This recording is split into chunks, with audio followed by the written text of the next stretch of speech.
del protector.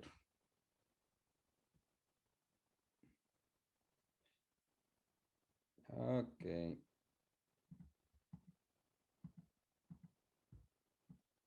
Déjame que voy a hacer algo aquí un minuto.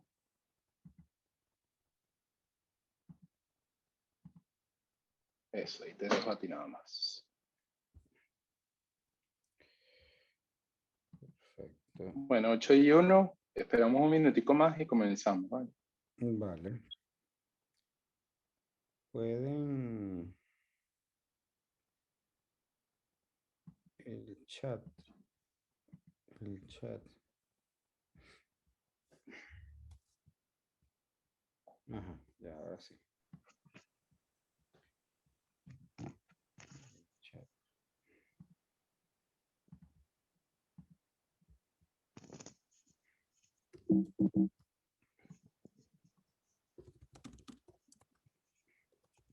El chat está bien, ¿no? Sí, estaba revisando que estuviese activo. Bueno, yo creo que empezamos, Jesus. Vale, sí, sí. Ah. Hay 13 personas. Voy a estar pendiente aquí, ¿ok? Voy a apagar el micrófono y voy a estar pendiente aquí. Si alguien me escribe no se puede conectar o tiene algún problema, ¿ok? No me digas. Bueno, perfecto. Nada, vamos a empezar lo que nos corresponde. Y aquí está el primer error, ¿ves? Febrero, ya estamos en marzo. Interesante. Primer día del mes. Para cambiar las expectativas y las vibras. Bueno, bienvenidos todos otra vez a esta sesión de Integrity. Justamente hoy estamos en el módulo 5, protocolo de fresado y sus implicaciones en la cirugía de implantes. Lo que sí vamos a tener es que para el día miércoles vamos a tener una modificación para que tenga mayor correlación. El doctor Hostos va a hablar de alternativas protésicas para cada tipo de casos, unitarios, parciales y totales, y posteriormente ya continuaremos el orden normal. ¿Okay? Como ya les mencioné, un honor para mí, para mi compañero, el doctor Jesús Hostos, tenerlos aquí. Una vez más, gracias por todos los mensajes que nos escriben, a la gente que no se puede conectar. El fin de semana estuve operando fuera y de verdad que el feedback que encontré de toda la gente del norte es bastante bueno. Para todos un gran abrazo y gracias por confiar en nosotros y porque estén allí, ¿no? Vamos a hablar del protocolo de fresado y sus implicaciones en la implantología. Es un tema bastante complejo. Es un tema que yo pienso que en su momento se explicó y se extendió muchísimo, pero sobre todo yo creo que se estandarizó de acuerdo a cada casa comercial. Y ahí ya vamos a tener una variante y vamos a tener un conflicto de intereses. Vamos a empezar definiendo lo que es un protocolo, según lo que nos dice en Google. Dicen que es un documento o acta en el que se recoge el acuerdo o las conclusiones extraídas de una reunión o de un trabajo experimental o clínico. Por eso yo creo que lo que más se nos adapta a esta parte es definir lo que definitivamente es una secuencia, ¿ok? Que es una serie de elementos que se suceden unos entre otros y todos guardan una relación entre sí. Por eso es que el día de hoy vamos a hablar de lo que sería una secuencia de fresado. Esto es lo que vamos a empezar a hablar. Voy a empezar hablando un poquito de lo que sería el macrodiseño en la implantología. Voy a obviar muchas cosas, sino que vamos a hablar de parte actualizada. Esto lo discutí con el doctor Hostos para que él, que maneja muchísimo mejor que yo el tema de implantología, pudiésemos tener todo lo que sería un organigrama y una correlación en todo lo que estamos hablando. Vamos a hablar de macrogeometría, implantes cónicos, protocolo de fresado y diferentes subtipos en base a lo que yo hago. La estabilidad primaria. Para mí, la estabilidad primaria, coincido mucho en este artículo publicado hace mucho tiempo ya, en el año 2008, en donde hablan que es el factor más importante y se nos indica si un implante puede ser o puede funcionar o no de forma inmediata. Y dependía de tres tipos: de la cantidad y calidad ósea, que ya lo hemos hablado en mi primer seminario, de la biología de la anatomía, luego de la geometría propiamente del implante y de la técnica quirúrgica que tiene.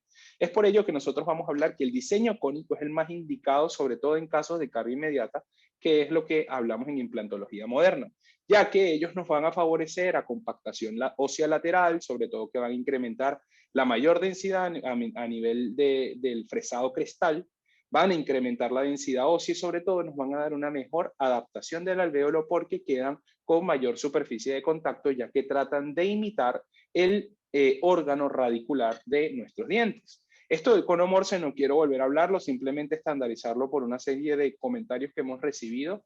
La diferencia entre un implante de hexágono interno es que en su parte interna tiene una forma de cono, por lo que se puede decir que se puede comportar como una soldadura en frío, lo que es el fenómeno de un vaso dentro de otro vaso. El macrodiseño y la implantología. Macrodiseño y la implantología es una palabra o un subtítulo un poco grande. Vamos a hablar mejor de lo que sería la macrogeometría. ¿Y por qué es importante hablar de la macrogeometría? Sobre todo porque ya hemos mencionado lo que sería el aumento de la estabilidad primaria del torque de inserción, que es lo que hacemos cuando es la medición o la unidad numérica, el registro que nos da cuando nosotros hacemos la primera inserción de nuestros implantes en el momento quirúrgico. Posteriormente hablaremos del factor de la adaptación a los defectos anatómicos, el mantenimiento y reabsorción del tiempo en la cresta ósea marginal. Esto se sigue hablando todos los días y sobre todo yo creo que los que colocamos implantes es donde nosotros podemos tener nuestro baseline en una radiografía periapical cuando recién cargamos o conectamos el implante al órgano protético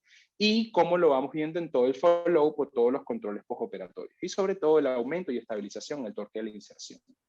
Las variaciones son constantes y las variaciones, como ya les comenté, dependen, como están viendo en el gráfico que tienen detrás, de la casa comercial para el implante en el que ustedes trabajen. Por eso es que hemos escogido, por así decir, dos implantes o dos conexiones o dos macro diseños de implantes que son los más estandarizados de todos los que podemos tener y sobre todo tratar de hablar. ¿Por qué? Porque cada uno y cada casa comercial van a tener, como decirte, el mismo principio biológico, pero lo va a adaptar dependiendo a la medida y al protocolo de fresado que tenga. Tratar siempre de la persistencia en imitar la naturaleza dentaria. Yo creo que esto es fundamental para nosotros y esto es lo que tenemos que tratar de conseguir. Tenemos que tratar de restituir nuestros tejidos duros y nuestros tejidos blandos al máximo, ¿ok? Y que sobre todo podamos tener conexión con lo que sería nuestro sistema, ¿vale? Vamos a hablar, como mencioné, ¿estás ahí, Jesús? Sí, ¿no? Que no te veo. Aquí estoy, aquí estoy. Vale, perfecto. Ok, sobre todo, vamos a hablar de estos tres factores, ¿ok? Que son los que me parecieron más importantes. El aumento de la estabilidad primaria en el torque de inserción, la adaptación de los defectos anatómicos y sobre todo el mantenimiento y reabsorción. Cuando hablamos del aumento de la estabilidad primaria del torque de inserción, vuelvo otra vez con este grafiquito de este niño, de este chinito que me gusta tanto. Cuando hablamos de macrodiseño, sobre todo vamos a hablar de que nuestra estabilidad primaria, secundaria o terciaria, la que dictamina la carga inmediata, es ese factor o ese fenómeno que es el número que obtenemos al hacer la colocación de nuestro implante. Es por ello que hablamos de la densidad ósea, de la biología, de la cantidad, de la calidad, que nos van a guiar directamente a un fenómeno llamado osiointegración, que va a dictaminar el éxito de nuestros implantes. Este macrodiseño dictamina principalmente en la disposición dentro de nuestras arcadas dentarias en cuanto al número, tamaño, localización, diseño protésico y control oclusal. Esto es una fórmula que no me voy a cansar de repetirlo, ya que desde el año 1966 hasta esta parte que se fue evolucionando muchísimo más con el fenómeno de Albrechtson y Brånemark y todos los demás, se ha ido mejorando, ¿ok? Pero siempre parte desde un punto de vista biológico. Es por ello que cuando hablamos de estabilidad, lo que primero queremos conseguir es sobre todo una cicatrización ósea. Y esa cicatrización va a venir dada por la estabilidad de ese hueso próximo proximal y ese hueso marginal que vamos a tener. Es muy importante, queridos colegas, que hagamos y nos tomemos con muchísima responsabilidad la colocación de nuestros implantes y tratemos de estandarizar nuestros protocolos. No es que yo sea un pesado, que sí soy un pesado en peso y en tamaño, sino es el deber ser que tenemos que evaluar nuestros casos con una tomografía de tipo Combin. ¿Por qué? Porque de esa manera vamos a ver tridimensionalmente cuáles son las condiciones en cuanto a cantidad y también podemos sugerir la calidad del implante que nos va a albergar, el hueso que nos va a albergar nuestro implante. Entonces, todos estos macrodiseños se van a ver afectados por el diseño del implante y sobre todo por las propiedades de superficie que va mucho más allá de lo que hablemos. Es por ello que hablamos de implantes cónicos, sea el de la casa comercial, porque aquí nosotros no tenemos ningún tipo de compromiso con ninguna casa comercial. valga la redundancia, ¿ok? Porque ya el doctor Hostos lo había mencionado, pero es importante que cuando ustedes seleccionen su implante o cuando mañana lleguen a su consulta o los que están ahorita en su consulta, sepan y revisen cuál es el protocolo o cuál es la secuencia o cuál es el macrodiseño o cómo han tratado ellos estos implantes y qué es lo que ellos sugieren y qué es lo que ustedes humildemente van a aprender después de esta charla. El segundo factor, adaptación de defectos anatómicos en alvéolos post-exodoncia. Es muy importante cuando hablamos de esto. ¿Por qué? Porque todos hablamos, o en un momento hablamos que habían implantes de diseño de cuello pulido, o sea que en esa plataforma, esa parte cervical, el cuello debería ser pulido para que tuviesen una mayor inserción de fibras colágenas, lo cual ya sabemos que es completamente falso. Ya esto es un concepto que está errado. La modificación de protocolo quirúrgico al sumergir el implante, cuando nosotros decimos que hacemos un subfresado, ¿ok? O sea que si tenemos que subfresar para conseguir una mayor estabilidad primaria de ese implante o cuando tenemos que hacer un avellanado de la superficie para colocar nuestro implante, también es necesario verlo y saber con qué tipo y con qué densidad ósea estamos trabajando. El cambio de plataforma ya lo he mencionado anteriormente y sobre todo lo más importante es que todas estas estructuras o estos 4 factores trabajan en conjunto para mejorar el sellado biológico y sobre todo la estabilidad y la integración de esos tejidos duros y sobre todo esos tejidos blandos que son los que nos van a garantizar. Influencia en el mantenimiento y en la reabsorción de la cresta ósea. El doctor Hostos lo mencionó. Hay un fenómeno de saucerización, hay un rate más o menos establecido. Según el consenso o el protocolo, estamos hablando de 1 a 1,2 por año, ¿ok? 1,2 por año. Es importante saber esto, ¿ok? Y sobre todo es importante agregar o anexar en esta parte que tenemos que saber cómo medirlo. Tenemos que tomar una serie de radiografías seriadas y estas radiografías siempre deben de ser tomadas. Esto es algo que yo aprendí en cirugía, siempre deben de ser tomadas por el mismo operador, con el mismo dispositivo, con la misma intensidad de los rayos y con la misma forma o con la misma dirección de los rayos para saber qué está verdaderamente pasando. Porque fíjense, en la primera radiografía tenemos una angulación, pero ya a partir de la tercera ya pudimos empezar a estandarizarla y podemos saber que cuando nuestro implante está en función, ver todo cómo sería, ok, es un implante colocado en un alvéolo post-exodoncia, a ver cómo sería la integración de ese tejido duro y ese tejido blando, sobre todo en la parte cervical que se los he marcado con la línea de color rosa, ok. Entonces les hago una pregunta, la forma del implante definitivamente ¿qué va a determinar? La forma del implante, cuando hacemos una estandarización de este protocolo, fíjense que aquí tenemos una exodoncia de un diente que está completamente fisurado, un premolar superior, hacemos nuestro protocolo de fresado. Yo soy sumamente fastidioso con esto porque siempre trato de medir la inclinación y el eje. No tengo la bendición, y lo tengo que decir aquí, que tiene el doctor Hostos al hacer el protocolo de fresado, que lo fresa tan rápido porque ya tiene una visión protésica. Es muy importante siempre tener en cuenta esto. Cuando nosotros hacemos protocolos de fresado en implantes post-exodoncia, tenemos que tratar de buscar un anclaje. Y el anclaje, en los casos del maxilar superior, se nos complica. Y se nos complica porque tenemos el seno maxilar, ¿ok? El piso del seno maxilar, que nosotros hablamos en la charla de biología y anatomía ósea, nos brinda, por ser un arbotante del pilar cigomático maxilar y un arbotante del macizo facial, una mayor estabilidad. Pero una vez que usted la viola, ya entra completamente en un vacío. Lo mismo sucede en el nervio alveolar inferior, que no te brinda esa bicorticalidad, por así decirlo. Entonces, es muy importante por esto que la superficie disponible para transferir la tensión y el implante y la distribución de las tensiones sobre el hueso se ven dictaminadas directamente por el macrodiseño o la macrogeometría que tenga su implante. Los implantes cónicos tienen muchísimas indicaciones y muchísimas ventajas o características. Para mí, lo más importante dentro de todos los diseños, en todas las casas comerciales que mencionamos la otra vez, que algunos de nuestros compañeros nos ayudaron a corroborarlas, es sobre todo ese, primero que van a simular la raíz dental, ¿ok? Que van a tener en la parte cervical una inserción, un diseño tratado de doble roscas que va a incrementar la superficie de contacto durante la inserción.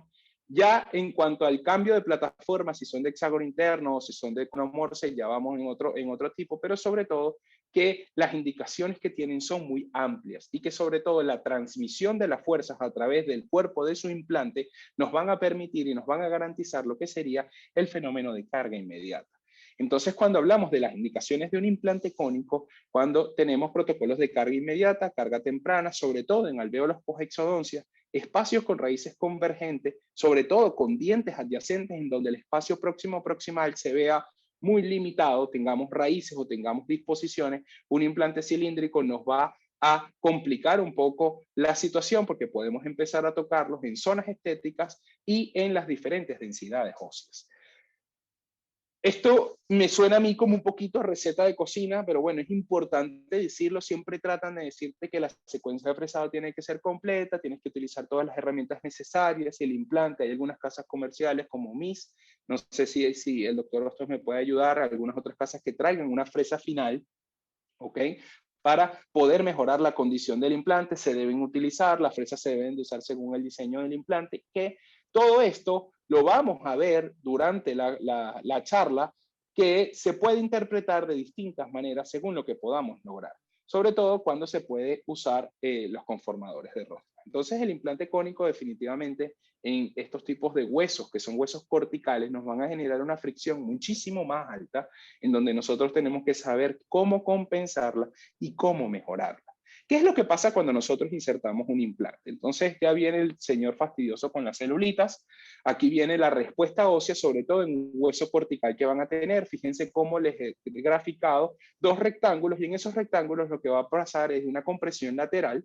Recuérdense que ustedes, en un caso que no sea un alvéolo post-exodoncia, sino un caso convencional, están rompiendo la cortical ósea y están entrando a ese espacio medular, a ese espacio trabecular en donde van a pasar tres factores: la isquemia, la osteólisis y la compresión lateral. Cuando ese implante entra, ya entra en un proceso o en un factor de estrés inicial. Y ese estrés inicial se va a ver englobado directamente en lo que sería el coágulo que está en contacto con las roscas del implante y la superficie ósea, que muchas veces se habla también de lo que sería un fenómeno de necrosis aséptica, ¿ok? Es por eso que hablamos también de un factor de que los implantes se llegan a anquilosar. Cuando hablamos, dependiendo de las condiciones óseas, tenemos que saber que el estrés del implante se va a concentrar en los elementos salientes. Es por eso que a mí, Edgar Cabrera, no me gustan esos implantes que tienen esa rosca tan agresiva, ¿ok? Porque para que todos esos elementos salientes, para que todo ese fenómeno de óseo-integración y todas esas células viajen a través de esa cámara tan profunda, es muchísimo más largo y al principio causan muchísimo más calentamiento al entrar, mayor fricción, y sí te brindan una mayor estabilidad, que por eso es que no los venden con una mayor estabilidad primaria, pero a la final nos van a afectar. ¿Y cómo nos afectan?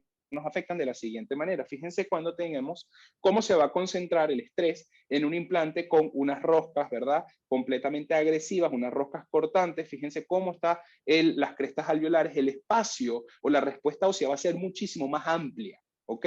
Muchísimo más amplia, el grado de estrés y de concentración va a ser mayor y probablemente ya se ha estudiado que en el tiempo ya muestran un mayor fenómeno de reabsorción a lo que sería el nivel de la cortical vestibular y se empiezan a fenestrar. En cambio, en implantes convencionales, la respuesta ósea, la cámara de óseo-integración es muchísimo más corta, ¿ok? Entonces, eso es algo que ustedes, perdónenme, es algo que ustedes tienen que tener en cuenta, sobre todo cuando van a hacer la selección del macrodiseño, de la macrogeometría de su implante. Cuando hablamos de implantes de hexágono interno, fíjense la secuencia de fresado en relación al diseño.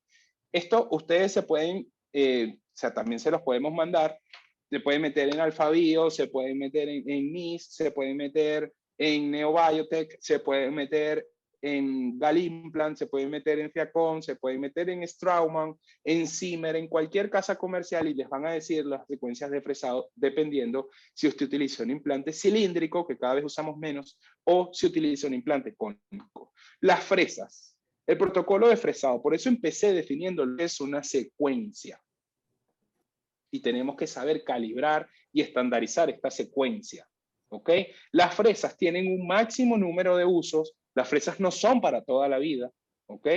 Las fresas generalmente, cada casa comercial te dice un rango entre 25 y 40 usos.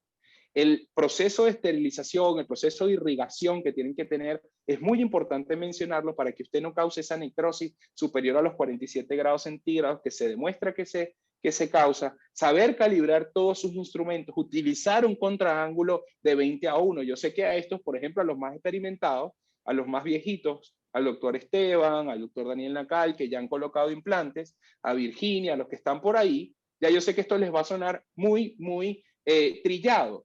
Pero es importante mencionarlo porque muchas veces, bueno, voy a colocar un implante y no sabía ni siquiera que tenía que comprar un contraángulo de 20:1. Y tiene que comprar ese contraángulo para poder absorber las fuerzas. ¿Ok? En cuanto al protocolo de fresado, para no perderme, o la secuencia, mejor dicho, dependiendo del implante que usted seleccione, ¿ok? Vamos a tener más o menos el mismo rango de fresas. Esto es como lo más general de todo, porque si nos ponemos a detallar cada una de las casas comerciales, vamos a pasar aquí hasta mañana o la semana que viene, porque cada una te va a decir algo diferente. Las fresas van desde 2, 2.5, 2.8, 3.2, 365, 420, 520 en adelante, ¿ok? Dependiendo de lo que el protocolo de fresado que usted utilice, ¿ok? Y de la cantidad o la profundidad o longitud que usted vaya a preparar su sitio o su lecho implantario, usted va a tener una serie de líneas que empiezan generalmente desde 6 milímetros. Un implante que sea un implante extra corto, ya lo vamos a ver más adelante, son implantes que son con una longitud menor a 5,5. Ya eso se clasifica como un implante extra corto. Y el protocolo de fresado para estos implantes es completamente distinto. Aquí, cuando hablamos o seleccionamos o hacemos nuestro protocolo de fresado, hay algo que ellos te dicen de manera genérica cuál va a ser tu fresa final para una sugerencia para huesos tipo 3 y para huesos tipo 4. Entonces, figúrense, para un implante que se puede considerar narrow, de 3,3, de un implante cilíndrico, que es el que vemos en la parte superior, tu fresa final debe ser de 2,8. Preparas completa toda tu longitud del implante. Si tú, por ejemplo, vas a insertar o vas a colocar un implante en un espacio que tengas 10 milímetros, tienes que fresar hasta 11,5 o hasta 12 para tratar de contrarrestar ese 0,5 o 2 milímetros y hacer un fresado, una colocación de tu implante infracrestal. Es distinto cuando te hablan, sobre todo dependiendo del tipo de hueso, en huesos tipo 1, tipo 2, tienes que hacer la preparación en implantes cónicas completas. El doctor Hostos, que es muy hábil en esto, ahorita casualmente estábamos en una reunión y él menciona que hay muchas veces que él sí coloca implantes cilíndricos, ¿ok? Pero utiliza las fresas de implantes cónicos. ¿Por qué? Porque aquí lo pueden ver ustedes. Fíjense la forma que te va a dar justamente, que es una forma mucho más divergente y la forma apical se estrecha. Si ustedes fresan con eso, van a tener lo que mencioné al principio, una mayor adaptación del implante, una mayor compactación lateral, y esto va a mejorar o a favorecer lo que tanto queremos, que es la estabilidad primaria. Todas estas superficies del implante siempre son sometidas a un proceso, un manerado que se llama sandblast. Eso no lo voy a hablar el día de hoy, simplemente para mencionarlos. Lo que quiero comentarles es que existen dos tipos de implantes. Y esto viene en base a unas dudas. He puesto esta lámina en base a unas dudas. Los implantes monofásicos, ¿ok? O implantes también llamados tissue level o one block, que lo tienen algunas casas comerciales en donde tienen una sola única interfase. En cambio, los implantes bifásicos, en donde vamos a tener, que son los implantes que colocamos generalmente, van a tener dos interfaces. Una interfase que va a ser implante pilar y otra que va a ser pilar prótesis. En función de esto y cómo los coloquemos, vamos a tener tres tipos, ¿ok? Que son el supracrestal, que generalmente se hace para implantes hexágono externo, o también el yuxacrestal, que es cuando los colocamos al mismo nivel o el reborde, y el subcrestal o el infracrestal. Fíjense aquí como los he mencionado. Entonces, aquí tenemos, en el lado, me voy a salir un momento para poder compartirlos. Estamos ahí, ¿verdad? ¿Todo bien? Entonces, fíjense aquí. Aquí tenemos la medición de la profundidad. Fíjense la radiografía inicial, donde vamos a tener el nivel de fractura. Hacemos nuestras dos extracciones. Es muy importante tratar de preservar ese tabique interseptal que tenemos entre las dos raíces y hacemos nuestra profundidad. Fíjense aquí, como ya yo he preparado y estoy violando el espacio de lo que sería el nivel del piso del seno maxilar. ¿Ok? Fíjense cómo hago la colocación de ambos implantes, ¿ok? Con mi pin de paralelismo para siempre tratar de ver entre ellos cómo lo voy preparando. Una casa comercial que no te brinde un pin de paralelismo, que muchas veces vemos casas comerciales que nada más te trae un solo pin de paralelismo, no te sirve, no funciona, no habla bien de esa casa comercial, querido colega. Es importante saber utilizar estos pines y es importante, si no tienes los pines, tratar de colocar la fresa final que usaste en el implante, que primero preparaste, y colocarla en el segundo para que puedas ver el paralelismo que vas a tener entre estos dos implantes y sobre todo que no vayan a tener una convergencia entre cada uno de ellos. Vamos a hablar del protocolo de fresado específico de la casa comercial Neobiotech, ¿ok? Que es un cajetín que no es por nada, pero hay que decirlo, y honor a quien honor merece, entre Alphabio, MIS y Neobiotech son de los implantes Straumann, son de los implantes que más coloco, y esta es una caja bien simpática. Es una caja bien simpática porque fíjate que el protocolo de fresado de ellos no es un protocolo muy complicado. Del lado izquierdo de la caja, ok, aquí vamos a tener lo que son los stoppers que vienen desde 8 milímetros hasta 13 milímetros, que es el implante desde 6 milímetros hasta el implante desde 8.5 milímetros, perdón, hasta de 16 milímetros, que es el implante que ellos tienen. Aquí van a tener lo que sería la fresa iniciadora. Luego de esto vamos a tener el protocolo de fresado que viene por la fresa del implante 3.5, que es una fresa de 2.9. Edgar, Debajo de esto, acércate un poquito. Eso. vale. Así. Debajo de esto vamos a ver lo que serían el countersink, que son estas fresas que están aquí, y el profile type, que ya vamos a ver cuándo las tenemos que usar a cada una de ellas. Y a partir de esta gama, su protocolo de fresado empieza desde aquí. Aquí tienen un extensor del drill, sobre todo cuando tienen que profundizar el fresado, y va a viajar siempre desde izquierda hasta derecha. ¿Ok? Al final vamos a ver lo que serían los conectores de los implantes, el destornillador. Esta casa comercial te trae tres pines de paralelismo y aparte te trae estos Fixture Direction Pin, que son como unos aditamentos que tú puedes insertar y atornillar en el implante para que puedas ver cuál va a ser tu diseño, cuál va a ser más o menos el bosquejo de lo que vas a tener en lo que sería tu perfil de emergencia o la disposición de tu implante. Volvemos a lo mismo, incisión, ya tenemos esto claro, por eso ni siquiera lo dejé en blanco, vamos a seguir al marcado del sitio con lo que sería la fresa lanza, ¿ok? La profundidad cuando utilizamos esta fresa debería ser de 2 a 3, 4 milímetros, ¿ok? La finalidad de la fresa lanza es marcar, y es la fresa para mí más importante, porque cuando nosotros hacemos nuestra desperiodización, ¿ok? Vemos que un sitio muy pequeño se te hace muy grande. Y cuando comienzas a marcar con esta fresa es cuando tú vas a decir, vas a perforar tu cortical, como lo están viendo en el holograma, vas a perforar la cortical, vas a llegar a la medular y a partir de ahí tú vas a empezar a incrementar tu protocolo de fresado, a dirigirlo y a direccionarlo. No tienes que marcar con esta fresa completa porque es una fresa bastante cortante. La función de esta fresa simplemente es marcar la posición óptima, hacer una hendidura, por así decirlo, una microperforación a nivel del hueso para que te pueda dar estabilidad para determinar la posición. Usarla entre 800 a 1200 revoluciones por minuto, protocolo de fresado entre 25 newton o 40 newton. Tienen que aprender a calibrar el motor, ya lo vamos a ver más adelante de todas maneras. Luego pasamos a lo que sería la fresa Linderman, que es una fresa muy utilizada, que lo que nos va a permitir es un cambio de dirección y nos va a permitir, en este caso tiene unas micro rugosidades que nos va a marcar la posición óptima del implante. Cuando utilizamos esta fresa sí podemos, la mayoría de las casas comerciales ahora nos van a traer los stoppers y a partir de esta fresa ya podemos nosotros poder colocar el stopper, que es lo que me va a permitir medir la longitud de mi fresado, ¿ok? Del implante que voy a colocar. Nos mantenemos en una velocidad promedio de 800 a 1200 revoluciones por minuto. Ojo, a mí, y comparto esto con el doctor Hostos porque hacemos casi el mismo protocolo de fresado, me gusta comenzar con un fresado alto de 1200, 1100, 1000 e irlo bajando, ¿ok? Es simplemente una manera de poder tener un mejor control. El hecho de hacer un protocolo, una secuencia de fresado, siempre tiene que estar con tu mano entrando y saliendo y tienes que estar muy seguro de la dirección, de la profundidad y la longitud. Por eso es que todos estos cajetines que te traen esta maravilla de estos stoppers te hace olvidarte, ¿ok? Por ese momento de la longitud o la preparación de lo que tú estés haciendo, ¿ok? Es muy importante perforar siempre con irrigación y con una acción de bombeo.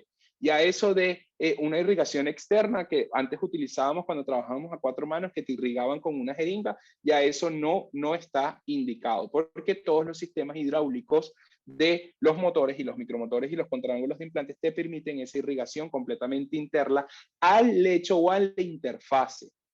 Otro sitio, o otra cosa, mejor dicho, que me interesa muchísimo es utilizar una sonda calibrada, una sonda de implantes, ¿ok?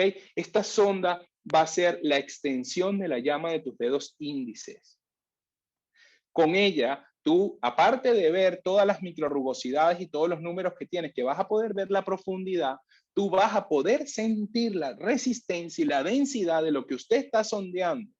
Llámese, ojo con esto, piso de seno maxilar, nervio alveolar inferior, foramen mentoniano, piso de la boca, cortical vestibular, piso de fosas nasales. ¿Algún otro error me faltó por ahí, doctor Hostos? No, ¿no? Ahí están todos los posibles errores, ¿ok? Entonces esto lo que te va a permitir es ver si tu fresado está correcto, te va a permitir someramente medir la profundidad, ¿ok? Cuando haces tu fresado completo, y te va a medir también la dirección e inclinación que tienes. Para medir la dirección, la posición y la orientación entre tus implantes, sobre todo cuando vas a hacer una secuencia de colocación de implantes múltiples, tienes que utilizar lo que sería un pin de paralelismo, un pin paralelizador o como lo quieran llamar. El pin paralelizador lo vas a poder usar con la parte más delgada cuando utilizas la fresa de 2,2. Y a partir de cuando utilizas la fresa que tú vas a colocar, empiezas a 2,5, 2,8, 2,9, lo puedes voltear. ¿Cómo lo van a ver a continuación? Que estuve trabajando todo el fin de semana para que esto se volteara, sí se volteó, perfecto. Entonces usas el lado opuesto si se hizo el fresado con la fresa quirúrgica y lo utilizas para el otro cuando vayas a colocar tu fresa final. Y a partir de esto, fíjense cómo se voltea, que si salió el volteo, fíjense cómo vas a empezar a ver y vas a organizar todo lo que sería. No es de mi intención estar aquí toda la noche, ¿verdad? Diciéndole, si usted va a colocar un implante, así como que esto parecería, no tengo nada en contra de los endodoncistas, porque los quiero muchísimo a todos, pero si usted va a hacer una longitud, una conductometría de 13 milímetros, tiene que, no, es simplemente una lógica y una deducción. Aquí ustedes tienen las fresas, 2,9, 3,4, 3,9, 4,4 y 4,9. La fresa de 2,9 la utilizamos para 3,5 y es la única fresa en este cajetín, por eso es que es lo importante de leer la casa comercial que usted esté utilizando. Yo tengo utilizando estos implantes más de 6, 7, 8 años. Y yo creo que es la segunda o la tercera vez que yo me vuelvo a leer esto. Y lo hice para preparar la clase. Entonces, fíjense que la fresa de 2,9, que es para colocar un implante de 3,5, que es el naranja de Neobiotech, ¿ok? Perfora 1 milímetro más profundo. Porque ellos diseñaron un implante que se llamaba un implante IS2, que es un implante que tiene un cuellito pulido. Ahora ya lo mejoraron con el IS3, pero sigue teniendo esto. ¿Para qué es esto? Para que usted pueda colocar su implante debajo de la cresta, siempre debajo de la cresta. Desde 3,4 a 4,9, que es para colocar implantes de diámetro 4 a 5,5, la perforación va a ser 0,8 milímetros más profunda. Antes que me consulten, porque sé que esta es una de las consultas que va a haber. ¿Usted respeta esto, doctor? No. No. Si yo voy a colocar un implante de 10 milímetros y tengo hueso suficiente, freso por 11,5. O si voy a colocar un implante de 12,5, utilizo un stopper de 13 milímetros. ¿Por qué? Porque eso me va a compactar y me va a absorber 2,5 o 3 milímetros para poder recordarnos lo que nos mencionó el doctor Hostos y mejorar eso que sería ese perfil crítico, ese contorno subcrítico y todo lo demás. Las fresas quirúrgicas son estas que están aquí. Tienen los extensores del drill que se pueden colocar y las están viendo en la parte superior. Aquí tienen las profundidades y esto varía de acuerdo a cada casa comercial. Y sobre todo esta, que es una casa comercial coreana, que le gusta complicar un poquito más las cosas para no parecerse a las demás. Pero el protocolo convencional en un fresado, ¿ok? En una casa israelita, llámese MIS, llámese Conexao, llámese, o brasilera, Alfa Bio, Cortex, Jesús. IQ. Todas las que puedan llamar, ¿ok? Todas las que se puedan recordar, empieza a partir de los 6 milímetros y va desde los 6, 8, 10, 11,5, 13 y hasta 16 milímetros, ¿ok? No todos los implantes tienen esta longitud tan alta de 16 milímetros porque ya se considera un implante para colocarlo en otra superficie. Aquí tienen lo que les estaba comentando de lo que sería la dimensión o la longitud de lo que sería los 0,8 milímetros más. Los conformadores de rosca. ¿Qué pasa con los benditos conformadores de rosca? Los conformadores de rosca, ya aquí bajamos la velocidad. Fíjense que los RPM los veníamos utilizando en todo lo que serían las fresas quirúrgicas a 800 revoluciones por minuto. Esto sí es a motus propio y es alguna recomendación personal que yo les doy. 800 revoluciones por minuto, 25-30 newton está más que bien. ¿Ok? No creo que vayan a conseguir una densidad superior a ese. Si la consiguen, traten de jugar más bien con el torque que con la velocidad. No incrementen la velocidad porque si tienen que dirigir o retirar rápidamente, si no tienen el stopper, les va a ser mucho más complicado porque se les va a trabar y va a coger fuerza y se va a ir hacia adentro. Los conformadores de rosca. ¿Para qué se utilizan los conformadores de rosca? Primero, hay que bajar la velocidad, 25 revoluciones por minuto, y sobre todo lo que va a hacer es romper esa fijación excesiva que te da el hueso tipo D1 o tipo D2. Entonces, esto lo que te va a permitir es que va a romper ese sobretorque que vas a tener, porque te va a tener un mejor paso de rosca y te va a permitir una pasividad muchísimo mejor al poder colocar tu implante. Para eso es lo que se utilizan este tipo de rosca. Yo generalmente, me perdonan, así como la fresa final, para eso estábamos aquí, para compartir nuestros secretos y nuestros tips, no la utilizo. Las veces que la he utilizado me ha ido fatal. ¿Por qué? Porque esta tiende a trabarse, porque va a 25 revoluciones por minuto, tiende a trabarse en todo tu fresado, te trata de conformar mayor rosca para mejorar la estabilidad, o el avellanador te trata de dar una mejor perfil, un mejor contorno de la preparación a nivel cervical, y si tienes un hueso muy delgado, puede ser muy cortical, pero el hueso muy delgado lo va a terminar de estallar y vas a fracasar y vas a tener o que fresar muchísimo más con una longitud mayor o cambiar y abortar tu protocolo. Entonces, ojo con esta recomendación. Los transportadores los hay de 3 tipos. Yo sugiero que el implante siempre debe ser sumergido para tener una medida más exacta, más idónea con el contraángulo.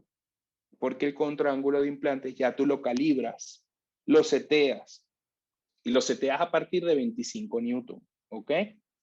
La velocidad, 25 a 30 revoluciones por minuto. No me coloquen los implantes a 100 o a 200 revoluciones por minuto o a 1200 porque eso va a volar. Y si no tiene estabilidad primaria, o sea, si no tiene suficiente resistencia, ¿ok? Si no tiene suficiente torque, va a perforar todo lo que pueda encontrarse y no se va a detener. Aquí tenemos una medida, aquí tenemos una medida o una ventana más o menos de lo que sería el motor de NSK. Fíjense que ustedes van a tener un botón donde controlan la velocidad que dice speed, luego tienen otro torque, pueden setear los programas, ¿ok? Pueden sobre todo medir cuándo van a fresar en sentido a las agujas del reloj, en sentido horario o en sentido antihorario. Y fíjense cómo sería la irrigación, que casi todos los motores de implantes que tenemos en el mercado ahora tienen irrigación interna, aunque hay veces que, lo tengo que confesar, muchas veces me he conseguido con sorpresas. ¿Ok? Aquí tienen los destornilladores que varían dependiendo de cada casa comercial. Yo me imagino que el doctor Osto les hablará de esto muchísimo mejor cuando hable de la parte de aditamentos. ¿Ok? Con respecto al torque de inserción, ¿cuándo usar tornillos de cierre y cuándo no? Esto no lo digo yo, esto lo dice la casa comercial, ¿ok? Ellos dicen aquí que cuando tenemos un torque menor de 30 newton, usar un tornillo de cierre y esperar a la integración. Eso es falso para mí, porque si yo tengo un torque de 25 o 20 newton o las condiciones están bastante buenas, puedo colocar de una vez mi tornillo de cicatrización para ir conformando el perfil. De 30 a 45 newton, la casa comercial te indica que ya puedes efectuar la carga inmediata. Esto también es falso, porque depende de la estabilidad y del polígono, distribución o disposición de tus implantes que tengas en tu boca. ¿Ok? Si tienes más de 4 o 5 implantes y casi todos te quedaron en un torque superior a los 40, 45 newton, ¿sí? Puedes jugar con este número y con esta variable. Más de 45 newton se quedan por insertar unas 2 espiras, retroceder unas 2 vueltas hasta llegar a un torque máximo de 40 Newton. Esto es cierto. O saquen completamente el implante, ¿ok? Y vuelvan a hacer el fresado. Y estos implantes traen una característica bien singular, que es el holograma de nuestro curso, que es que traen un clic, que es muy sencillo volver a colocarlo. No pasa nada en retirar el implante. Yo prefiero retirar el implante a que me lo fracturen. Señores, los implantes se fracturan. Sí, se fractura. Y también se fractura la mandíbula o también se fractura el maxilar, pero casi siempre es la mandíbula. ¿Por qué? Porque es un hueso muchísimo más fuerte. Este video, fíjense qué es lo que puede pasar cuando empezamos a fresar. Por eso es que lo estoy trayendo. No lo estoy trayendo para la parte de regeneración. Aquí tenemos una fresa lanza y fíjense cuando nosotros no estudiamos o vemos bien el caso. Aquí tienen el stopper y fíjense cuando ya empezamos a tener una fenestración. ¿Esto cómo se corregiría? A partir de que usted utiliza la fresa lance, ya se va a la fresa inicial o la fresa Linderman, usted con su sonda empieza a medir y ya se da cuenta de esa fenestración y me puede empezar a evitar este defecto que va a quedar aquí, que va a traer problemas. Es por ello que cuando nosotros hacemos estos protocolos de fresado, tratamos siempre de tener una disposición tridimensional de nuestros implantes y tener un estudio imaginológico, clínico y un análisis de las zonas donde vamos a colocar los implantes, qué vamos a fresar y qué tipo de hueso nos vamos a encontrar. Nosotros no vamos a operar para ver qué implante voy a colocar. Yo tengo 50 implantes en mi clínica y entonces, voy a fresar por este para ver qué tal. No, tiene que tener una preparación y sobre todo en implantología contemporánea, cuando lo he dicho, que tenemos que tener una secuencia y sobre todo si queremos hacer estos protocolos de carga inmediata, tenemos que tratar de estandarizar para disminuir nuestra tasa de errores. Porque el implante, yo no creo que no hay implante malo. Y ahí me perdonan. No existe un implante malo. Aquí yo sí digo, no es la flecha, es el indio. ¿Sí? Eso es un dicho que decimos en mi país. Porque no existe un protocolo que tenga certificación CE, que es el protocolo internacional que tienen que tener para poder colocar los implantes, que no esté aprobado para poder hacer la instrumentación de los mismos. Es por ello que para tener esta disposición uno tiene que saber qué implante voy a colocar en la zona del premolar, qué implante voy a irme en la parte posterior. Y eso ya sería la parte de selección de aditamentos y la selección de implantes. De todas maneras, volvemos a repetirlo. Nunca, nunca en una zona molar tratar de colocar un implante de un diámetro de 3,5. Y si lo coloca porque tiene un defecto muy pequeño, tiene un espacio muy pequeño, tratar de compensarlo con la longitud. Siempre en la zona molar tratamos de colocar implantes de 4,5, de 4, para que puedan tratar de, con ese implante cónico y ese diseño, tocar toda la superficie de lo que sería la superficie ósea y la pared cristal. Y pasar con esta maravilla, ¿ok? Esta secuencia de pasos que tiene una secuencia y un protocolo de fresado, un protocolo de preparación previa, ¿ok? Un protocolo protésico, un protocolo quirúrgico, y es una mezcla, eso es la implantología. El protocolo clásico vamos a verlo en un step by step, y esto lo describió Joseph Kahn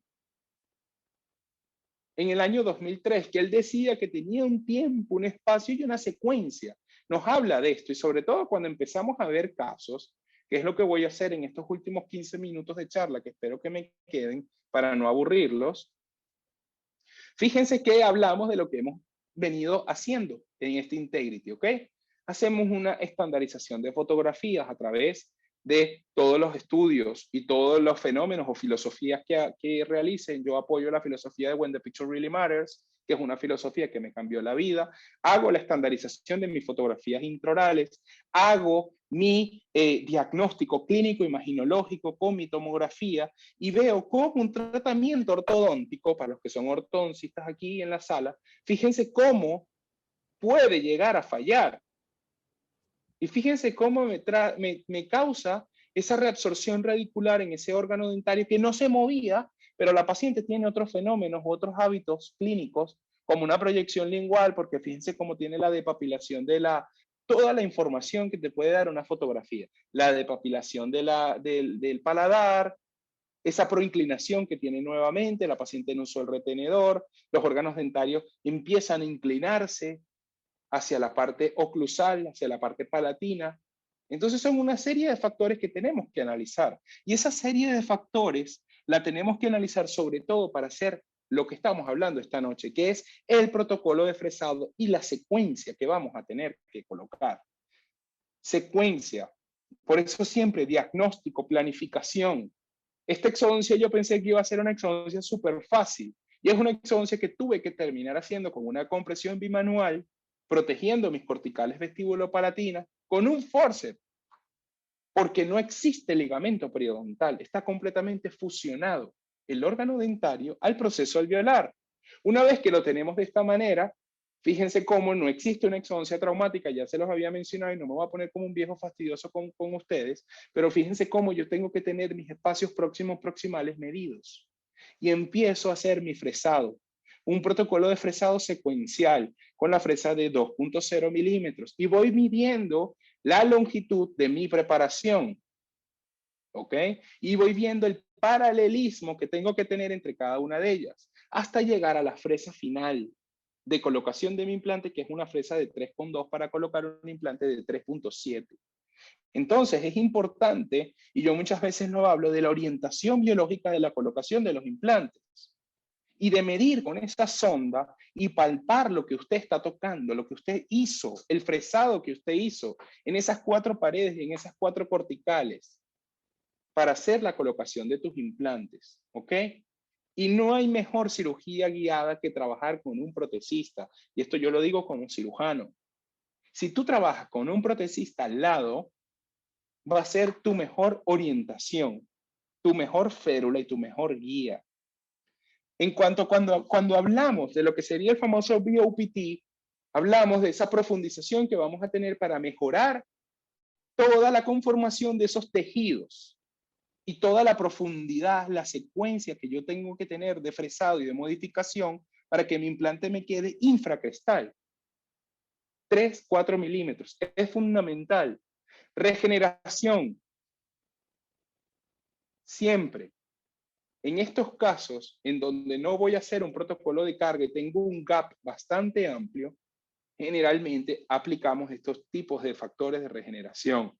Colocamos matrices de LPRF y todo lo demás que vamos a hablar en mi siguiente charla, que sería el protocolo de sutura que tenemos que utilizar. De todas maneras, ya se los dejo ahí para que se vayan emocionando. Y fíjense cómo vamos a ir viendo los cambios y cómo se pueden ir compensando y cómo después podemos cambiarlo, porque aquí pudimos hacer la provisionalización porque teníamos los 2 incisivos laterales y podemos empezar a conformar esa encía, esa papila que hablábamos el fin de semana en la experiencia en Santander. En este caso, o en la mayoría de los casos, cuando usted respeta la biología, usted va a tener un exceso de tejido y aquí las condiciones son muy buenas, porque es un fenotipo bastante grueso. Y es cuando usted tiene que empezar a remodelar. Y usted no lo va a ver que me pasa en este caso, que nos pasa en este caso. Este es un caso que operé con la doctora Valentina Salazar en Caracas, hace muchísimo tiempo. Sino que en el siguiente caso que vamos a ver con el doctor Hostos, también tenemos que hacer lo mismo. ¿Por qué? Porque se repite el mismo protocolo y tratamos de darle la armonía y la secuencia a nuestros casos. ¿Ok? Cuando hablamos de lo que sería una carga inmediata, fíjense que aquí lo que yo les quise resumir o lo que yo les quiero mostrar es lo que estamos haciendo ahora con Integrity. ¿Ok? Lo mismo, siempre son los mismos pasos. La fotografía ha mejorado muchísimo más porque el doctor Hostos está tomando mayores cursos de fotografía y miren, cada día le está saliendo mejor. Yo siempre le digo que tienen que seguir mejorando. Fíjense el análisis tomográfico que tenemos y fíjense el defecto vestibular que voy a tener. ¿Ok? Este defecto vestibular yo no lo estoy viendo clínicamente, yo lo estoy viendo en mi tomografía y asimismo estoy viendo la lesión apical y todas las demás cosas que tienen, porque nosotros, al igual que usted, compañero, tratamos pacientes reales, no tratamos pacientes perfectos. ¿Ok? Y en este caso, la paciente decidió, a pesar de que la operamos completamente gratis, for free, decidió por este momento solo hacerse el implante a nivel del central. Entonces, fíjense cómo hacemos la medición, hacemos nuestra incisión, ¿ok? Lo que hablamos mi última clase, incisión en un solo sentido, en una sola dirección, una incisión firme, ¿ok? Una incisión mucoperióstica para establecer un colgajo de espesor completo, en donde la base del colgajo sea mayor, en donde respeto las papilas y tengo una preservación papilar. Yo no necesito extender mi colgajo más allá del cenit o más allá de la línea cervical del incisivo lateral, que ya lo tengo con una restauración bastante fea, o más allá de mi incisivo central, porque yo eso lo voy a modificar después. Hacemos la desperiostización, ¿ok? Y fíjense cómo encontramos el defecto. Es en este momento donde yo les digo que es lo más importante de la secuencia de fresado. Y esta es la manera como ustedes tienen que verlo. Vayan debajo del paciente, no les dé pena, cámbiense la posición, sálganse de su posición cero de operador, póngase debajo del paciente y vea justamente dónde está la cara palatina del diente contrario que se lo está diciendo a gritos. Ahí es donde usted tiene que empezar a fresar, teniendo en cuenta cuando se vaya a la posición idónea o la posición habitual de trabajo, mejor dicho, que si usted fresa por ahí va a fenestrar porque tiene un defecto que ya lo has visto en la tomografía. Entonces tienes que tratar de empezar a compensar. Y si no manipulaste bien tu colgajo, no vas a poder ver esta orientación biológica que tiene tu fresado en tu implante. No vas a poder ver todo lo que tú tienes que tratar de compensar. Entonces, la secuencia de fresado con esta casa comercial que es BioInnovation, fíjense cómo cambia por un número, pero la secuencia de fresado sigue siendo exactamente la misma. Es la misma en todos los casos. Este es el protocolo de fresado con la fresa lanza. Siempre lo vamos midiendo y lo vamos viendo. Fíjense cómo aquí me fui un poco más distal. Y lo veo gracias a la fotografía, pero esto usted puede dejar perfectamente insertado su fresa y lo puede mirar de la misma manera. Porque no hay que correr para hacer esto. Aquí está la fresa de 2,5. Hemos hecho un fresado, si mal no me equivoco, creo que fresamos por 13 milímetros y colocamos un implante de 11,5. Y colocamos esto que sería un implante que tiene una modificación especial, que es que tiene unas perforaciones a nivel de la parte apical para supuestamente favorecer el fenómeno de osseointegración. ¿Ok? Es un implante nuevo. Fíjense cómo nosotros vamos viendo la inserción de nuestro implante, bajamos nuestro torque, ¿sí? Y vamos viendo esas marquitas. Aquí es bien importante mencionar, aquí tenemos 3 marcas, ¿ok? Porque aquí no hay nadie que se las sepa todas más una. Fíjense que vemos estas 3 marcas, que son unas marcas, por así decirlo, perpendiculares, que nos van a medir la profundidad una vez que usted tiene su implante y le va a decir, usted está a 1 milímetro, está a 2 o hasta 3 milímetros. Y también va a tener unas perforaciones. Esas microperforaciones siempre, o la cara plana, tiene que quedar hacia el vestíbulo. Siempre que coloquemos un implante, esa microperforación tiene que quedar completamente orientada hacia el vestíbulo, que va a ser el eje de inserción. Y esto fue como en primero, en básico y en primaria, lo que me enseñaron a mí cuando coloqué implantes y es lo que yo más me preocupo. Hay veces que los pongo mal, pero dejo la cara plana hacia adelante para que el eje de inserción sea bien. Una vez que usted tiene colocado su implante, fíjese el defecto que tenemos que compensar. ¿Y cómo compensamos este defecto? Gracias a la maravilla de tener una combinación de cirugía plástica mucogingival, cirugía plástica periimplantar y tener en las manos un prostodoncista habilidoso, un implantólogo rehabilitador, en donde yo puedo empezar a jugar con el tejido, yo me dedico a hacer mi trabajo, yo me dedico a estabilizar mi conectivo, a crear mis papilas, pero él se dedica a empezar a hacer la conformación de lo que sería el provisional y a crear ese perfil biológico en base a la información que estamos viendo. Si su protecista no está ahí, mándele la información. Yo trabajo con otros protecistas que no sean el doctor Osto, lo que pasa es que no se lo digo porque se pone celoso. Entonces, esa información de el implante a 1,5 a 2 milímetros sumergido, la cara plana hacia vestibular, el torque, son parte de lo que es la definición de protocolo y secuencia. ¿Ok? Por eso es que se tiene que hablar de un trabajo estandarizado, porque es un protocolo, pero que tiene una secuencia lógica y una secuencia de pasos que se relacionan el uno con el otro. Voy a seguir avanzando, pues no vaya a ser que me vayan a preguntar de esto, que no tengo ni la más mínima idea del perfil crítico y subcrítico, que eso lo explica mucho mejor el doctor que yo. Pero fíjense la colocación y cómo empezamos a modelar el tejido. Entonces va a pasar exactamente igual en este caso que me pasó en el caso anterior, que voy a tener que modelar el tejido, ¿sí? Yo prefiero tener un exceso de tejido que me falte tejido. Es ahí donde tenemos que apuntar. Y cuando hablamos de trauma dentoalveolar y de carga inmediata, el protocolo de fresado cambia completamente. ¿Por qué? Porque ese diente casi que se sale solo.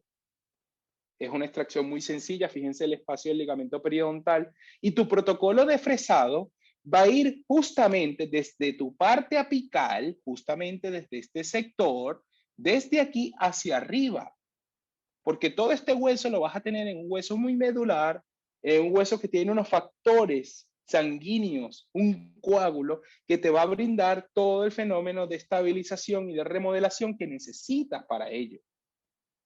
Entonces, hacemos la extracción, como les he dicho, y hacemos la colocación del implante. El implante, ¿dónde se va a anclar? En su parte apical, es donde va a conseguir el mayor anclaje o la mayor estabilidad primaria, sobre todo en un alvéolo súper fresco como es este, que es un alvéolo en un caso de un traumatismo dentoalveolar, que se puede utilizar muchas veces la misma corona para empezar a conformar los tejidos y esperar a que el traumatismo y que todo el proceso de carga y todo el proceso hematopoyético se estabilice. ¿Ok? Y seguimos evaluando. Hay diferentes protocolos o diferentes cosas, sobre todo cuando fresamos en el sector anterior, que ya lo vimos. Hay protocolos de fresado para hacer all-on-4, hay protocolos para el sector inferior, para el sector superior y sobre todo cuando tenemos lesiones apicales. Y tenemos dientes en donde tenemos factores de regeneración previos o lechos previamente regenerados, como es en este caso, en donde hicimos una regeneración súper bonita y a lo mejor lo que conseguimos no fue lo más idóneo, pero sí nos permitió hacer la colocación de 2 implantes, ¿sí? Esto es un caso que hice con el doctor Almea en Caracas, y fíjense cómo las férulas de múltiple propósito, férulas convencionales nos guían. Aquí está el pin paralelizador, fíjense cómo después utilizo de la fresa iniciadora y me voy a la fresa, tengo que usarlo en su parte más delgada, y a partir, cuando empiezo a preparar, a partir de 2,9, 2,8, ya lo puedo voltear, el pin paralelizador, como lo están viendo en este caso, y empiezo a ver mi inclinación, mi disposición, mi orientación biológica, que tengo que regenerar, que tengo que compensar, hacia dónde tengo que inclinar mis implantes y sobre todo la disposición que van a tener uno entre otro. ¿Ok? Esto es muy importante de hacerlo y es la misma secuencia. En cada uno de los casos es exactamente. Entonces, esta misma casa comercial también trató de redefinir según las características de su implante un concepto que ellos llaman anytime loading.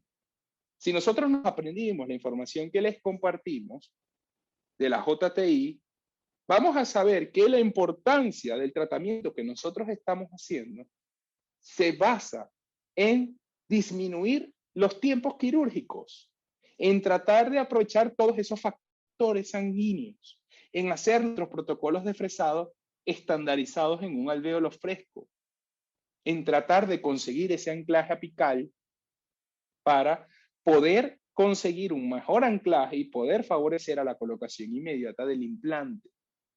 Pero todo esto se basa en conceptos biológicos, en conceptos que nosotros tenemos que aprender. Hay muchas preguntas con respecto a la colocación del cicatrizal. Si usted puede y no ha levantado ningún colgajo y no ha hecho ninguna incisión, trate de colocar un cicatrizal para disminuir el tiempo quirúrgico y para que ya vaya empezando a tener un mejor cierre de todo ese tejido, de todo ese espacio biológico. Pero no se me olvide de enviar la información del torque, de la estabilidad primaria, si usó algún método, el IST o el ISQ, dependiendo si usó un Ostel o usó un AnyCheck, si rellenó el healing, el gap, mejor dicho, si utilizó un injerto óseo o no, Si colocó un tornillo de cicatrización, esto suena tonto, pero muchas veces el tejido te abarca todo esto y es muy importante apuntarlo en su historia. ¿Qué regeneró? ¿Usó un seno injerto? ¿Usó un halo injerto? ¿Cuál fue el protocolo que utilizó de fresado? Todas esas cosas son sumamente importantes. ¿Cuál implante utilizó? ¿Hasta dónde fresó? ¿Qué diente tiene al lado? ¿Se lastimó el diente de al lado o no? ¿Qué tipo de implante estamos utilizando? Un implante cónico. Es información muy, muy valiosa.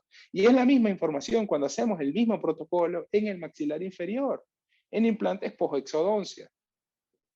Hay una técnica que se llama la técnica Drilling Through the Roots, que es DTR, que consiste en hacer justamente una odontosección, pero haces primeramente un fresado, ¿ok? Con tu fresa lanza, con tu fresa iniciadora y perforas completamente para guiarte y tratar de darle a esa cresta que tú tienes allí. Para poder, una de las indicaciones o la de las variaciones de esta técnica es que tienes que tener un diente con una disposición muy buena en toda tu arcada, porque su diente está giroversado o no tienes una convergencia radicular, no tienes una divergencia, vas a fresar a otro sitio que no te interesa. Entonces tienes que tratar de estandarizarlo y medir justamente a nivel de esa fosa. ¿Para qué? Para poder colocar tu implante con una orientación biológica y con un buen perfil. Cuando hacemos las colocaciones de los implantes seriados, ¿ok? Y sobre todo post-exodoncia, muchas veces podemos corregir según el parámetro funcional en el maxilar superior que tengamos y podemos corregir esas inclinaciones, ¿ok? Y podemos fresar a través de los septums, podemos fresar a través de los alvéolos y a través de las raíces. En este caso, ¿cómo se puede hacer esto? Lo primero es tratar de tener una buena cobertura primaria, tratar de conseguir un buen sellado porque vas a fresar, como vamos a ver en este caso. Fíjense en este caso que el diente está completamente inclinado. Dientes que han fracasado, dientes que tienen una fisura central, vamos a tener que combinar, vamos a tener que hacer una técnica de expansión crestal, lo podemos hacer a través de las fresas de oseodensificación. Y fíjense cómo yo he corregido, he compensado la malposición dentaria con mi anclaje entre mis implantes. Yo empiezo colocando mi implante anterior, una vez que estoy seguro, coloco mi pin de paralelismo, coloco mi fresa, hago el segundo fresado o muchas veces, dependiendo de la pericia, puedes ir haciéndolo para no perder tiempo una fresa con la otra, siempre dejando una fresa en el implante más anterior o más posterior para poder guiarte en cuanto a la inclinación, a la profundidad y a la longitud. Eso es muy fácil de poder hacer y se hace de esta manera. Fíjense cómo tengo la fresa para un implante de 2,9, que es la fresa para colocar un implante de 3,5, que es la naranja, y posteriormente tengo una fresa de 3,4, porque he corregido y estoy tratando de medir esto. He colocado un implante en la zona del primer premolar y he colocado un segundo implante justamente en mi posición, donde la tengo que colocar en la convergencia o justamente en el tabique interradicular.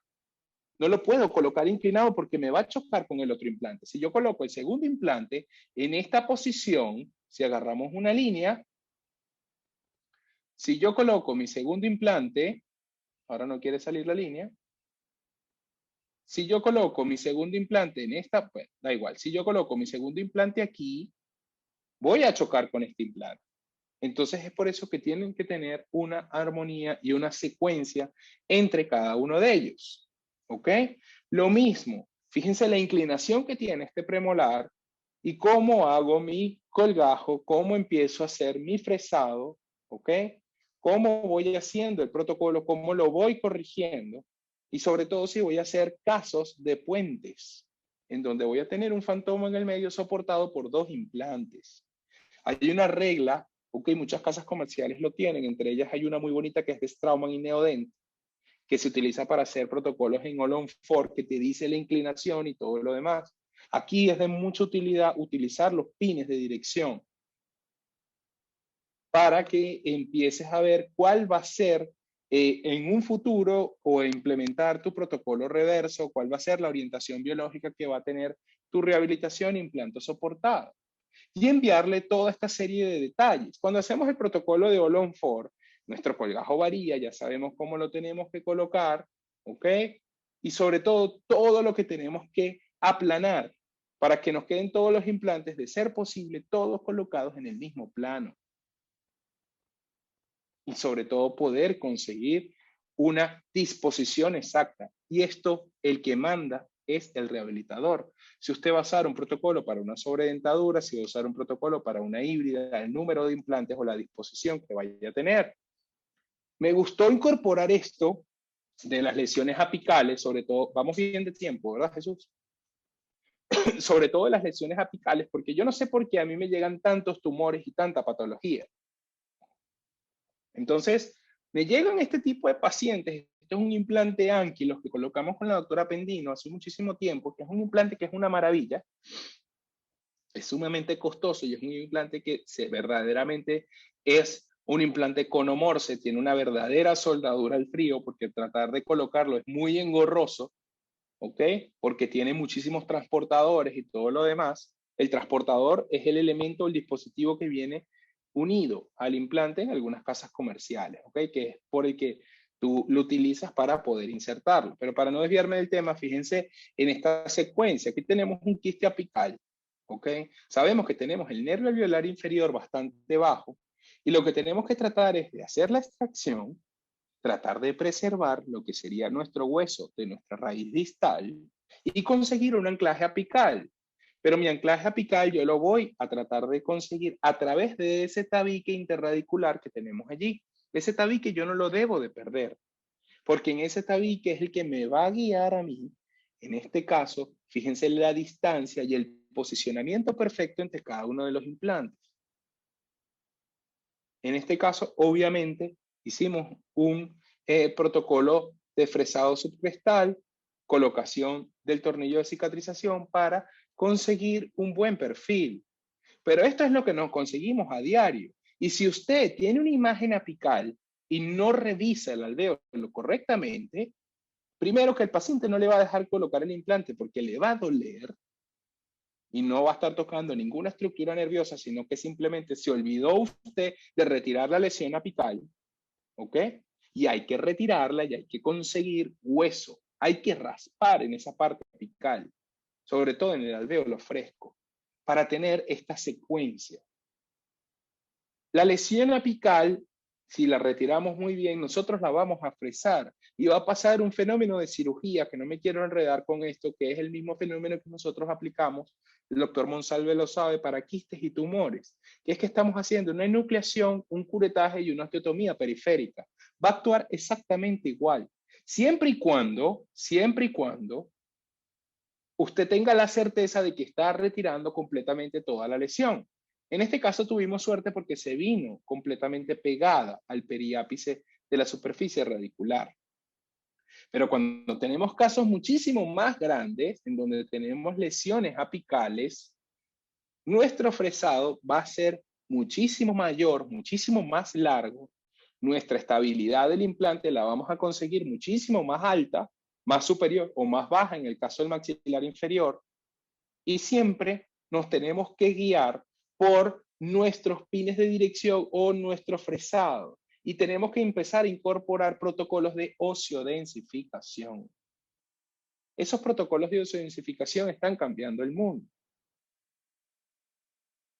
En estos casos, cuando tenemos amputaciones radiculares, fíjense que hasta el final tratamos de darle la mayor sobrevida al diente, que son casos que tienen un pronóstico reservado. Ahora también que estamos hablando del autotrasplante dental, que he visto mucha información de ello, pero yo una vez que coloco mi implante lo trato de colocar en una zona o en una superficie en donde estoy seguro que tengo un hueso completamente fresco y que no estoy tocando, como lo están viendo aquí abajo, mi nervio alveolar inferior. Que quedó este tatuaje aquí de esta gutapercha o de este amalgama o de lo que hayan colocado para hacer el sellado del periápice cuando hicieron la apicectomía, no pasa absolutamente nada. Porque si yo no me lo encontré cuando yo revisé mi alvéolo, fíjense que se comporta perfectamente sin hacer ningún daño a las estructuras periapicales que podamos tener allí. ¿Cuáles son las modificaciones de los protocolos? Cuando tenemos el piso del seno maxilar, esto es muy interesante. ¿Por qué? Porque no va a conseguir usted anclaje apical, porque no hay más hueso donde fresar, porque el anclaje apical te lo va a dar la disposición y la macrogeometría de tu implante cónico y la superficie y la rosca que tenga tu implante, que te va a servir como para poder trancar, y me permiten utilizar este término, obliterar ese microagujero o esa microperforación que usted ha hecho en el piso del seno maxilar. Por eso es que tiene que usar un implante gordo para que tenga mayor superficie de contacto con el tabique y tiene que regenerar todo este defecto. Y si puede utilizar materiales como el plasma rico en fibrina, que para mí es uno de mis favoritos, mejor, porque todo esto va a ser un sellado a nivel de ese epitelio cilíndrico ciliado pseudoestratificado que es nada más y nada menos que en la membrana de Schneider. Entonces estás haciendo tu completo sellado en esa superficie y tu proceso fisiológico va a ser muchísimo más limpio. Y se repite una y otra vez. Busquen el anclaje, no pasa nada, siempre y cuando respetemos las estructuras y tengamos nuestra anatomía clara. Hay técnicas y hay protocolos o secuencias de fresado que son fresados con técnica de Somers o técnica de SCA que se hacen a través del alvéolo y es lo que les quiero explicar a continuación. Entonces, ¿qué es lo que estamos buscando? Estamos buscando tener este tipo de resultados. Colocaciones de implantes con elevaciones de piso de seno cerradas, ¿ok? Y por eso aquí vamos a encender en estos últimos 15 minutos nuestros motores de búsqueda. Y vamos a empezar a revisar qué nos dicen esas elevaciones de piso de seno cerradas. Después de una pérdida dentaria, obviamente vamos a tener una neumatización del piso del seno maxilar. Ese seno maxilar va a ocupar, si el alvéolo se reabsorbe, el seno maxilar también va a tratar de ocupar esto. Y en un estudio del doctor Hernández Alfaro y el doctor Gargallo de la Universidad de la UIC en Barcelona, ellos estudiaron 493 implantes, en donde el nivel de penetración fue menor o superior a 4 milímetros. La única complicación que estudiaron en 7 estudios o que encontraron fue la epistaxis, sangrado nasal, no relevante, siempre y cuando se controlaba la secuencia de fresado. No quiere decir que usted mañana va a agarrar el fresado y va a violar completamente todo el seno maxilar. Entonces, hay una tasa alta de supervivencia que dice que con una penetración menor a 4 milímetros dentro del piso del seno maxilar, no pasa absolutamente nada. Y luego lo evaluaron con un abordaje endoscópico. Fíjense cómo utilizan la técnica del SCA, que son estos drills, estos reamers que se utilizan para hacer la microperforación, y compararon cuando hacemos nuestro fresado con un osteótomo y rompemos. Fíjense lo que encontraron. Miren, con el drill, como no hay esparcido durante todo el piso, mediante todo el piso del seno maxilar, y cuando usamos el osteótomo sí hay completamente, y hay perforación, ¿ok? Sobre todo cuando utilizamos el osteótomo. Es por ello que se habla de que una elevación segura, ¿ok? Se puede hacer con estos drills, hay que hacer la preparación completa, ¿sí? Y que se demuestra que estos drills son superiores al utilizar esa técnica de osteótomos y que nos permiten poder elevar hasta 6 milímetros. Y ellos también en estos artículos definen lo que es un implante corto, que el protocolo de fresado es de 8 milímetros o menos. Y esto no lo definieron ellos, esto lo definieron en el consenso de la EAO. ¿Ok? Entonces, fue un honor para mí compartir con él y recordar esta condición ideal que ya yo se las había mencionado cuando hacemos el protocolo de fresado. Fíjense aquí que por eso es que he puesto nuevamente esta lámina. Nuestro protocolo de fresado aquí es solamente de 3 o de 4 milímetros a lo sumo. Y los otros 6 milímetros me va a quedar completamente dentro del seno. Entonces mi protocolo, mi secuencia de fresado, aquí tiene que cambiar. Y tiene que cambiar en el sentido de que tengo que usar otro dispositivo o un drill específico que me permita poder hacer esto. Y por eso les hablo de esta maravilla, que son unas fresas de ociyodensificación. Casas comerciales existen muchas.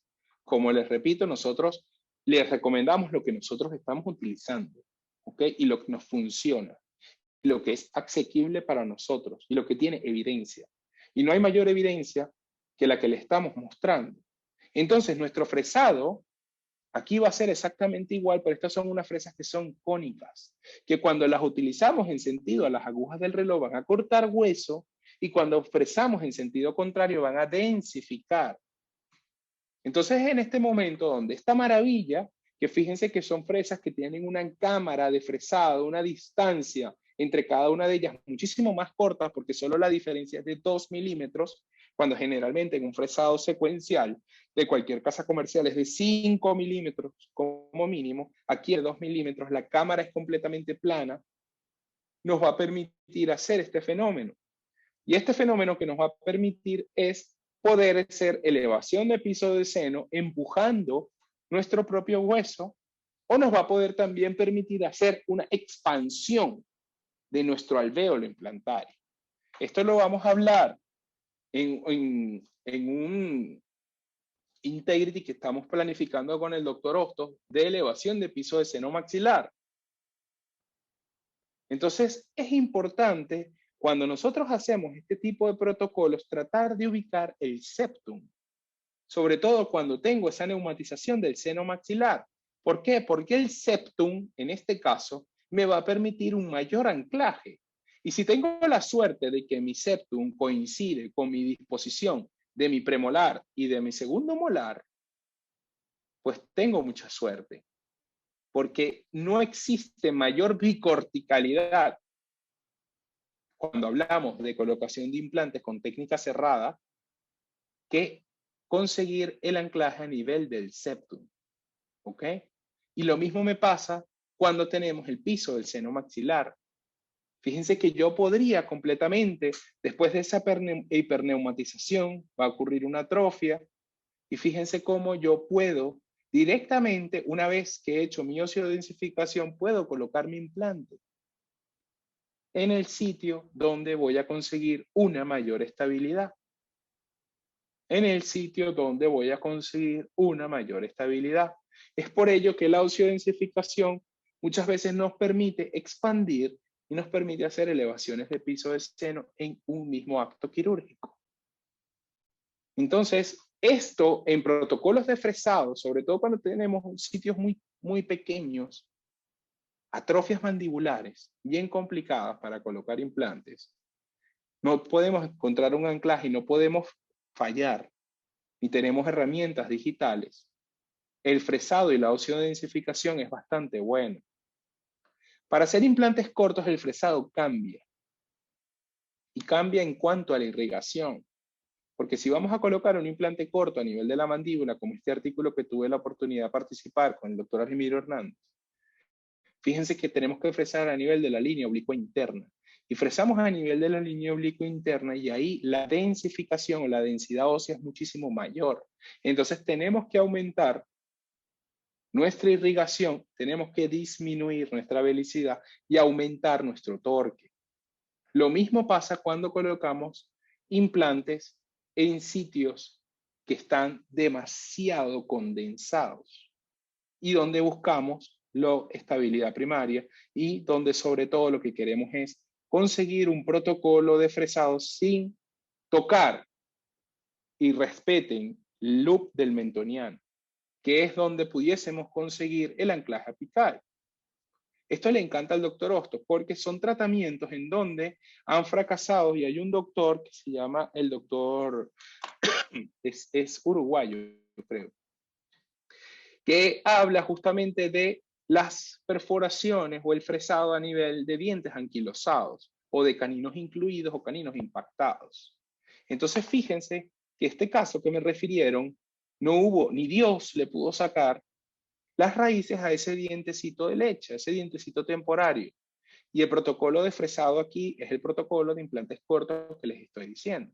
Si yo intento sacar ese diente, me voy a lesionar, probablemente el foramen del nervio mentoniano, voy a perder muchísimo hueso, voy a tener que hacer una regeneración ósea horizontal y vertical. Y lo peor fue que pude colocar el implante y peor aún, lo puedo rehabilitar. Y si les cuento, hice lo mismo en el otro lado, porque se repitió. Entonces, fíjense cómo mi protocolo de fresado sigue siendo el mismo. Mi diente me va a guiar. El diente te habla. La furca te dice dónde tienes que colocar el implante. Y ya ese órgano dentario que se queda ahí anquilosado, sepultado, actúa como un hueso. Actúa como con unas características óseas de un hueso tipo de 1, tipo de 2. Y aquí tienen la prueba, en donde tiene sus dos implantes completamente colocados y en función. Existen unas modificaciones, y esto se lo quise agregar porque fue una colaboración que yo hice con una casa comercial en Estados Unidos, que son implantes colocados para perimplantitis. Esto me parece a mí que es como ir a la guerra y saber que ya la perdiste. Porque si tú vas a colocar, está bien, existen casos en mandíbulas muy atróficas, en pacientes que tengan un fenotipo periodontal, y esto es lo que se llama es un implante híbrido.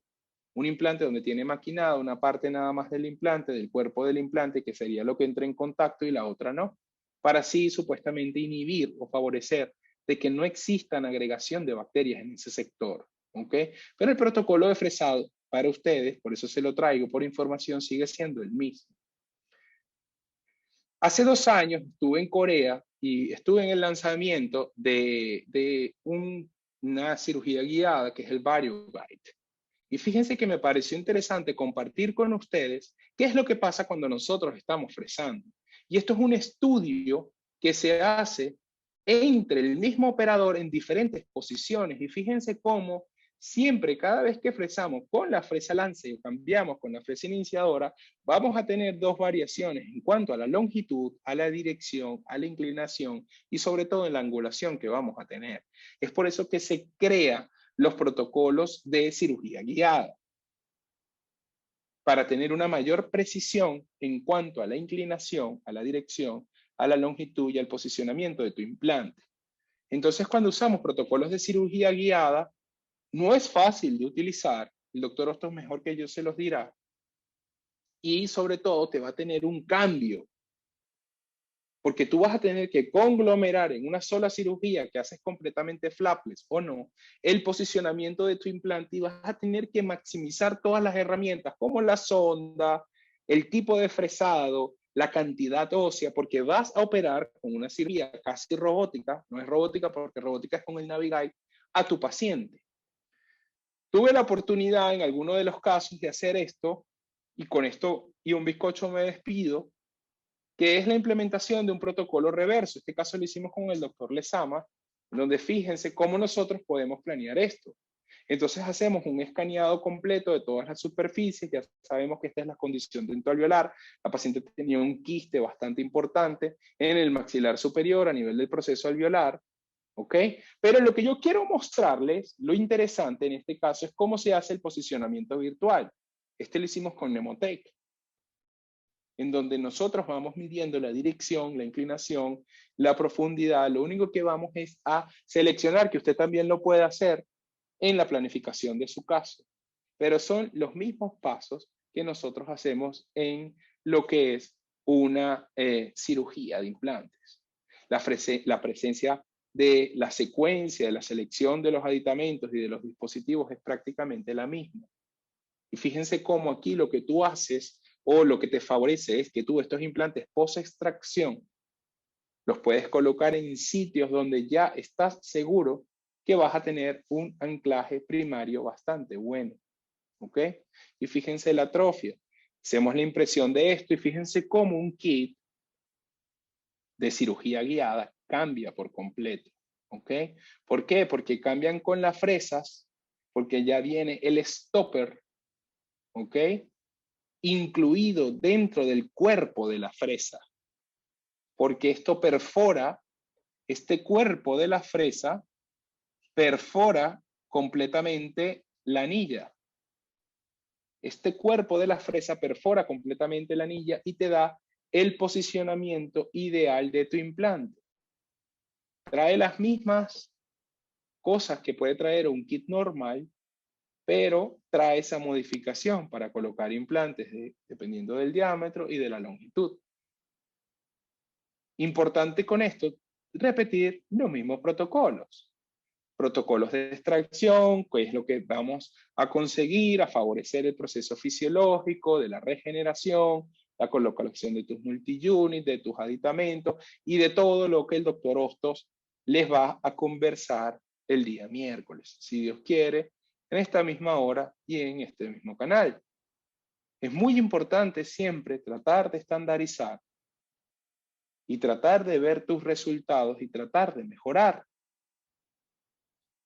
Nos vemos el día miércoles con alternativas protésicas para cada tipo de caso, que va a estar buenísimo. O sea, yo voy a aprender de eso. Yo soy el primero que va a aprender. Les dejo con una frase de Primitivo Roig. Si quieres llegar pronto, camina solo y rápido. Pero si quieres llegar lejos, camina acompañado. Por eso, trabajen en equipo. Es muy importante sentirte parte y formar parte de un equipo interdisciplinario, de ser compañeros y de tener dentro un amigo que te diga, estás yendo por buen camino o estás yendo por mal camino, o si la liaste o la equivocaste, saber cómo solventar esto. Todo esto tiene una curva. Para saber protocolo de fresado, lo primero que tienen que agarrar el día de mañana o ahora en la tarde es llamar a su comercial y decirle, mándame el protocolo de fresado de mi casa comercial. Y a partir de allí, les va a venir a la cabeza, espero, algo de lo que les he querido compartir en la noche de hoy. Doctor Hostos, todo suyo. Aquí estamos. Bueno, buenísimo, buenísimo, buenísimo.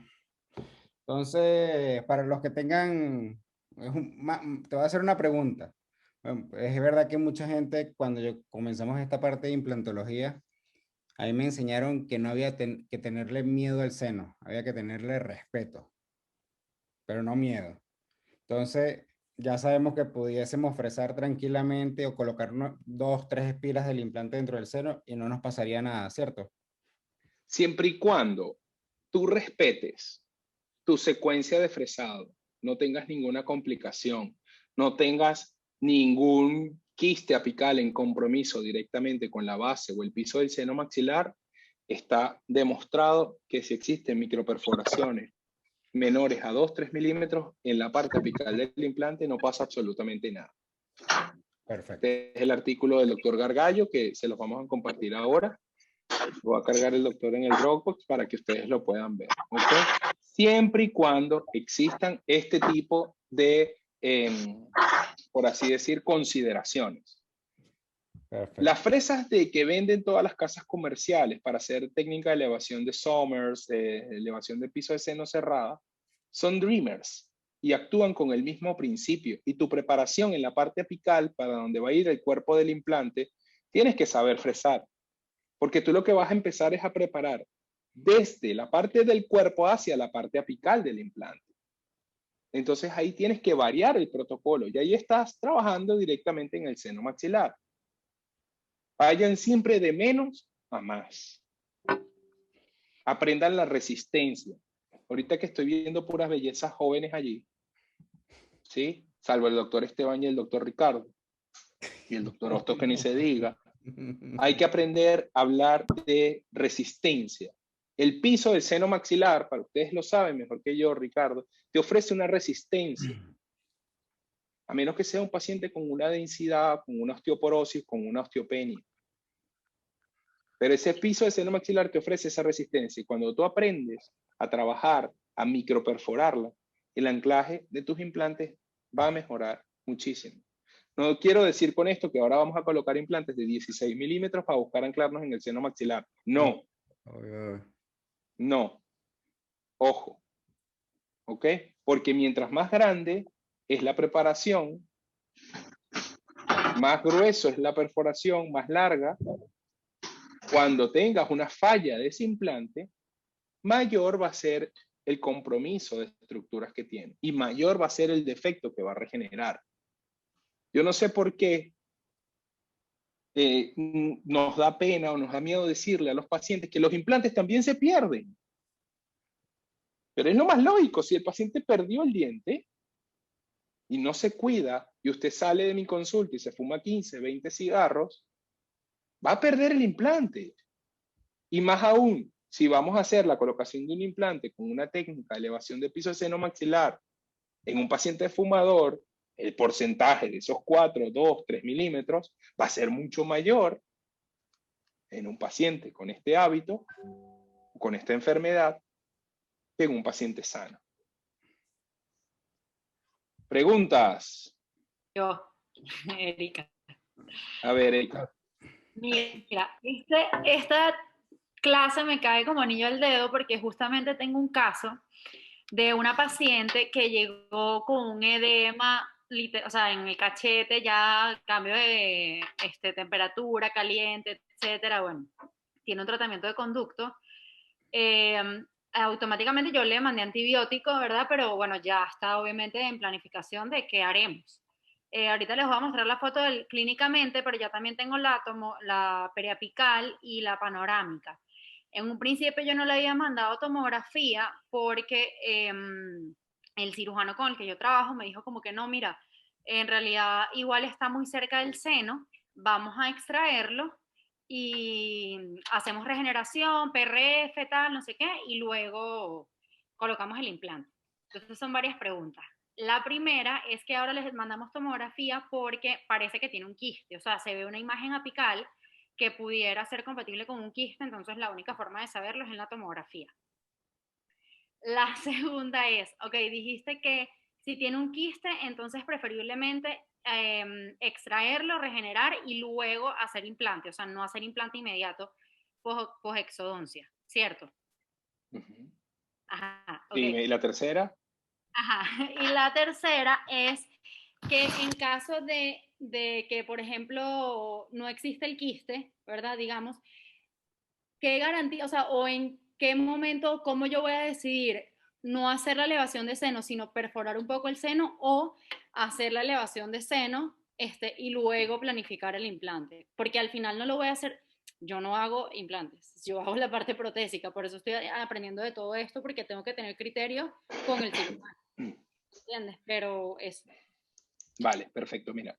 Lo primero es una propaganda, tú eres venezolana, ¿verdad? Una propaganda de Gilberto Correa, tú eres muy jovencita, pero decía, es mejor tenerla y no necesitarla que necesitarla y no tenerla. Okay. La tomografía muchas veces nos da miedo para los que estamos fuera de pedirla o de solicitarla, porque sentimos que el paciente se nos va a ir si no tenemos un tomógrafo en la clínica, y eso es falso, ¿ok? Eso más bien te va a dar seguridad, porque es un método diagnóstico, un método paraclínico. El paciente que se te va porque tú pides una tomografía para colocar un implante es un paciente que no se merece tu tratamiento y no se merece la evaluación que tú le estás dando. Entonces, ¿por qué pedir la tomografía?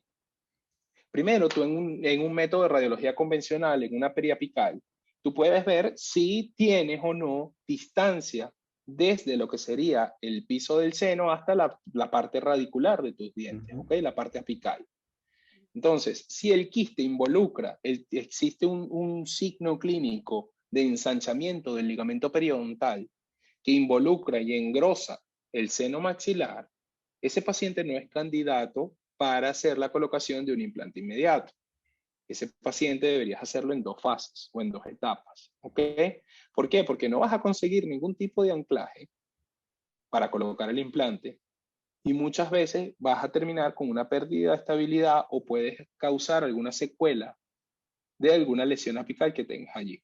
Entonces lo que tú tienes que hacer es primero planificar que va a ser eficaz el tratamiento quirúrgico de la enucleación, quistectomía, curetaje óseo, recesión de toda esa zona, de toda esa parte apical, ¿ok? Que tú estés segura de que tienes hueso en donde poder anclar tu implante y planificar así la colocación del implante. No pasa nada porque difieras, siempre y cuando lo regeneres. Lo que yo no estoy a favor es de hacer la extracción y dejarlo así, que en muy pocos casos lo hago. Lo mínimo que tú tienes que tratar de colocar es un coágulo de PRF. y sobre todo a nivel del piso del seno maxilar, que se complica mucho más la cosa. ¿Por qué? Porque ese seno maxilar, como te demostré ahorita, se neumatiza. Y si ya tienes pérdida ósea de las corticales vestíbulo-palatales, vas a tener que, en vez de hacer una técnica cerrada, vas a tener que terminar haciendo una técnica de una elevación de piso de seno abierta con una ventana lateral, en donde después de la extracción vas a tener que esperar 6 meses para que ese oso integre, se regenere todo el defecto. Sí. ¿Sí? Si tú tienes suficiente hueso entre la parte radicular, imagínate un segundo premolar, ¿ok? Entre la parte radicular y tu parte, ahí está el doctor, ¿ves? Esta maravilla. Y tú tienes suficiente hueso entre tu parte radicular y tu parte de piso de seno maxilar, tú no tienes por qué llegar hasta el seno. No es necesario. Tú tienes que tratar de colocar tu implante a nivel de ese septum. Echa 2 para atrás, por favor, Jesús. Pon la número 20. 19. Fíjate dónde está esa bifurcación de tus dos raíces mesiovestibular y dictovestibular, ¿ok? Entonces, ¿desde dónde empieza tu approach, tu abordaje o tu secuencia aquí? Lo primero que tienes que empezar a trabajar es haciendo una odontosección. Y tienes que tratar de dividir esas dos raíces con una técnica de T, con una técnica VY, con una técnica de Mercedes-Benz, como usted la quiera llamar. Y dividir esas 3 raíces, sobre todo las 2 vestibulares primero, para tratar de conseguir ese tabique en donde el doctor colocó el implante de esa manera. Por eso es que es más fácil, para mí, no sé para el doctor Hostos, pero para mí es mucho más fácil, cuando tenemos hueso suficiente en la parte apical, tratar de colocar un implante superior, en un alvéolo posterior superior, que en un alvéolo inferior. Es mucho más complicado, porque aquí vas a tener 3 agujeros y tienes un gran segmento, un gran bloque en el medio, que te permite fresar y vas a tener tricorticalidad. Y la tricorticalidad te la va a dar justamente a nivel de la plataforma, doctor, si pone la de multillón, la número 23, justamente a nivel de la plataforma del implante, en el piso del seno maxilar y en las paredes de tu implante. Sí. Ahí es donde lo vas a conseguir. Inclusive, Doc, cosas a tomar en cuenta para terminar de complementar es la presencia de las tablas. Seguramente en palatino lo vas a tener, pero también te queda tabla vestibular o no, porque eso Sí. también te da un factor, porque recuerda que en la planificación tú decides dónde vas a colocar el implante. Entonces tú puedes medir, bueno, si mi hueso va a quedar aquí, yo tengo que sumergir el implante en mis 2 milímetros.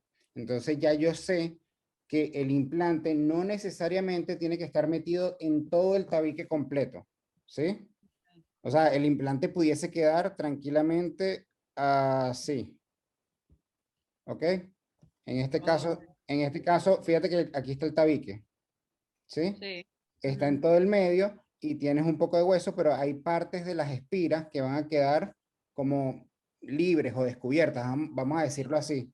Pero lo que va a suceder ahí justamente es que si lo tomas en cuenta y más o menos ya colocas el pilar o el tornillo de cicatrización y colocas o rellenas los gaps, si quieres rellenar los gaps y esa parte, tú lo que vas a querer es que suceda esto. Esto se va a llenar de sangre, esta zona, ¿ok?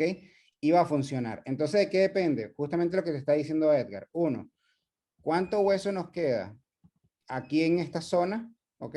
Que la lesión no esté trayendo consecuencias en el seno, que tengamos suficiente pared vestibular y palatina intactas, ¿ok? Al menos que haya tenido alguna fenestración aquí por un absceso que haya tenido en la raíz mesiovestibular, por ejemplo, Sí. ¿sí? Entonces, son factores que tienes que tomar en cuenta, pero este tabique es sumamente importante. Y nada cuesta cuando cuando hayan removido toda la lesión, por lo menos tratar de pasar, estoy tratando de ver, por lo menos tratar, fíjate aquí, por lo menos tratar de pasar la fresa lanza. Y con la primera fresa en el tabique, tú puedes saber, fresando, va a llegar un momento en que puedes sentir un vacío. Y cuando sientas ese vacío, ya sabes que entraste al seno. Entonces, En base a esa primera fresa y la sonda que te mostró también Edgar, tú puedes saber exactamente cuánto espacio tienes y decidir si quieren hacer una elevación de seno cerrada en el momento o si quieren regenerar. Todos los caminos conducen a Roma y no todas las personas manejan todas las técnicas. ¿Qué quiero decir con esto? Que si igual deciden porque se sienten más seguros, porque lo ven más viable, sacar el diente, regenerar, esperar y después colocar el implante, eso es una vía. Es larga, pero es una vía y no está incorrecto. Porque aquí no estamos hablando de que si son correctos o no son correctos los procedimientos. Estamos tratando de ver la manera en cómo no perder tanto tiempo, ¿sí? Claro. Entonces, si podemos ver un tabique intacto y que podemos hacer una elevación de seno en el mismo momento y colocar nuestro implante, inclusive colocar nuestro aditamento el mismo día de la cirugía, el aditamento definitivo, que ya vamos a hablar de eso, si es viable y se puede hacer. Inclusive colocando regeneración y todo. Ok, ok. ¿Sí? Bueno, ella mañana se va a tomar la tomografía, así que la semana que viene, el miércoles les muestro la tomografía a ver qué. Pero en panorámica sí se ve súper cerquita del seno, pues. Y Ya, clínicamente está fatal. bueno, puede ser.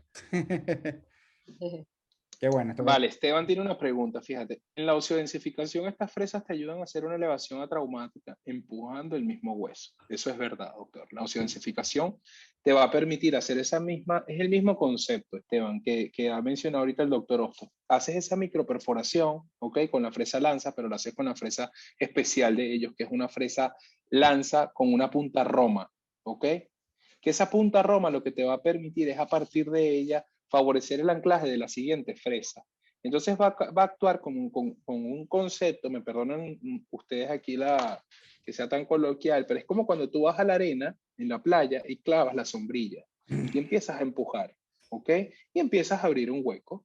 Todo ese hueso que tú estás llevando o toda esa arena que tú haces a través de todo el cuerpo de la sombrilla, ¿ok?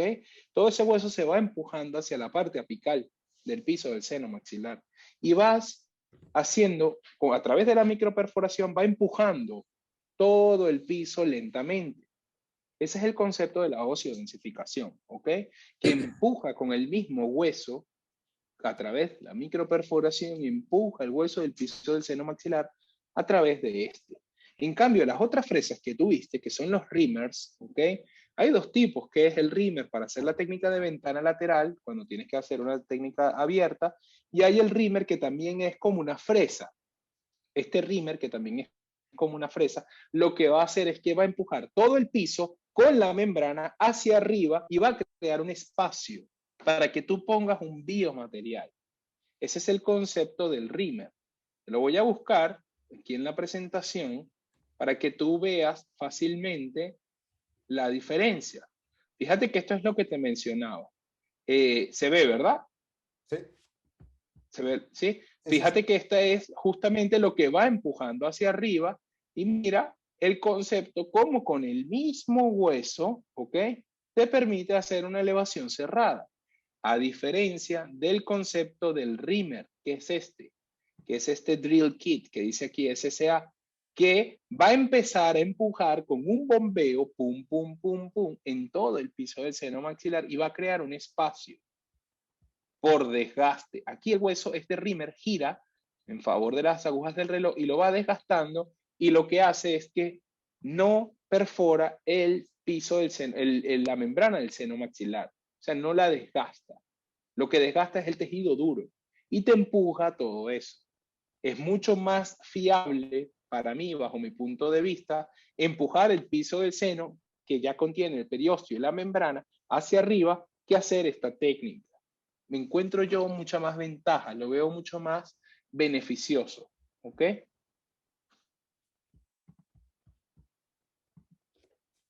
¿Preguntas? ¿Algo? Yo creo que no. ¿Nadie más por ahí? Ricardo, ¿no tienes ninguna pregunta? Ricardo está calladito.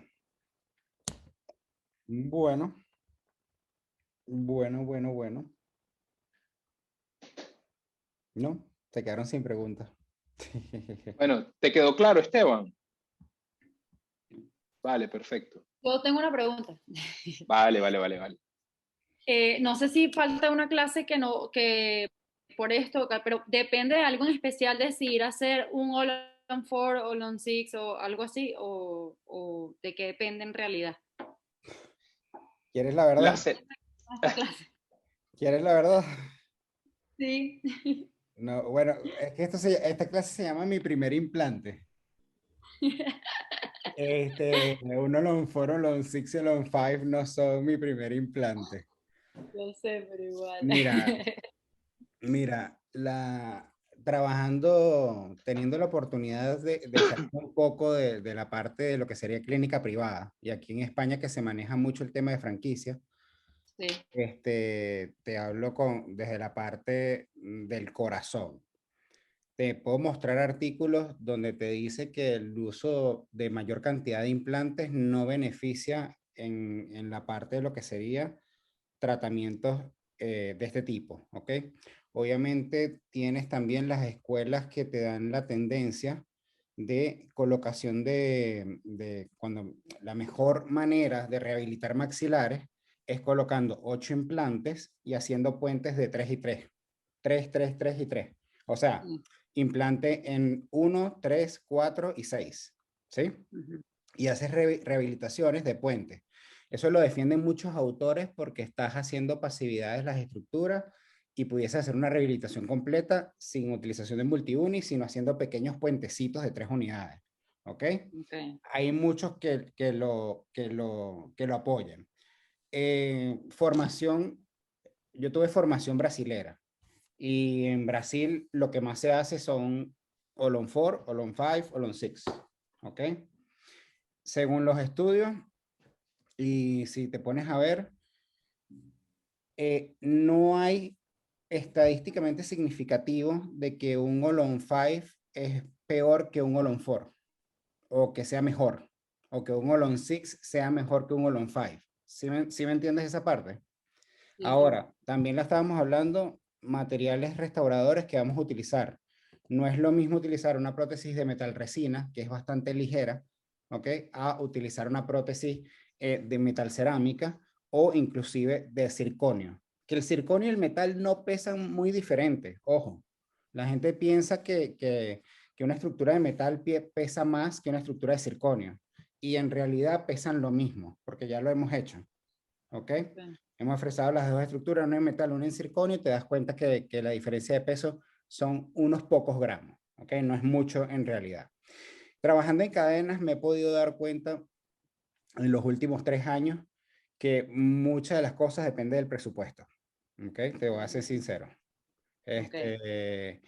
Uno comienza uno da recomendaciones y ya después se terminan haciendo diferentes cosas, ¿sí me entiendes? Y las recomendaciones siempre son tratar de colocar 6 implantes, que la biomecánica funciona bastante bien, disponibilidad de huesos, obviamente, maxilares atróficos, no puedes estar inventando, no, es que yo te voy a colocar 8 implantes en un maxilar atrófico.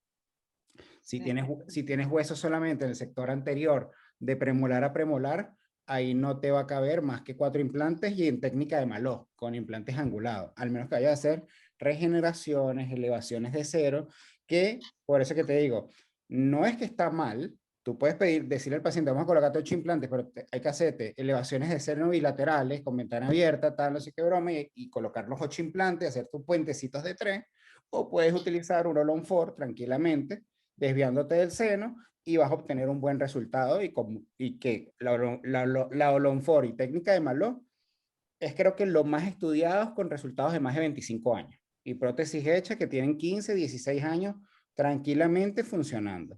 ¿Ok? Entonces, eso sí lo vamos a hablar un poquito, es la parte de materiales, quizás que lo puedo agregar en cuanto a materiales y en rehabilitaciones completas. ¿Ok?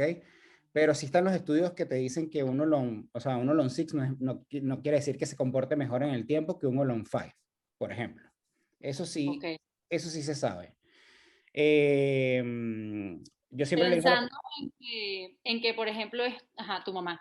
yo le La coloco que, 6. Yo le coloco 6. 6. okay. Yo le coloco Y mi el 6 material, circonio. okay. Sí, material circonio.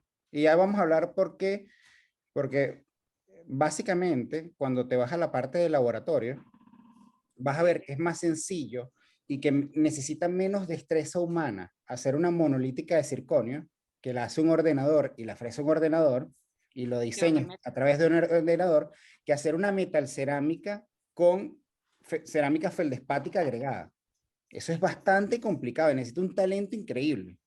Entonces, resulta hasta más sencillo irte por la parte de circonio. Además de que también subgingivalmente, el mejor material después del metal, el que le sigue, o sea, en orden, bueno, ni siquiera.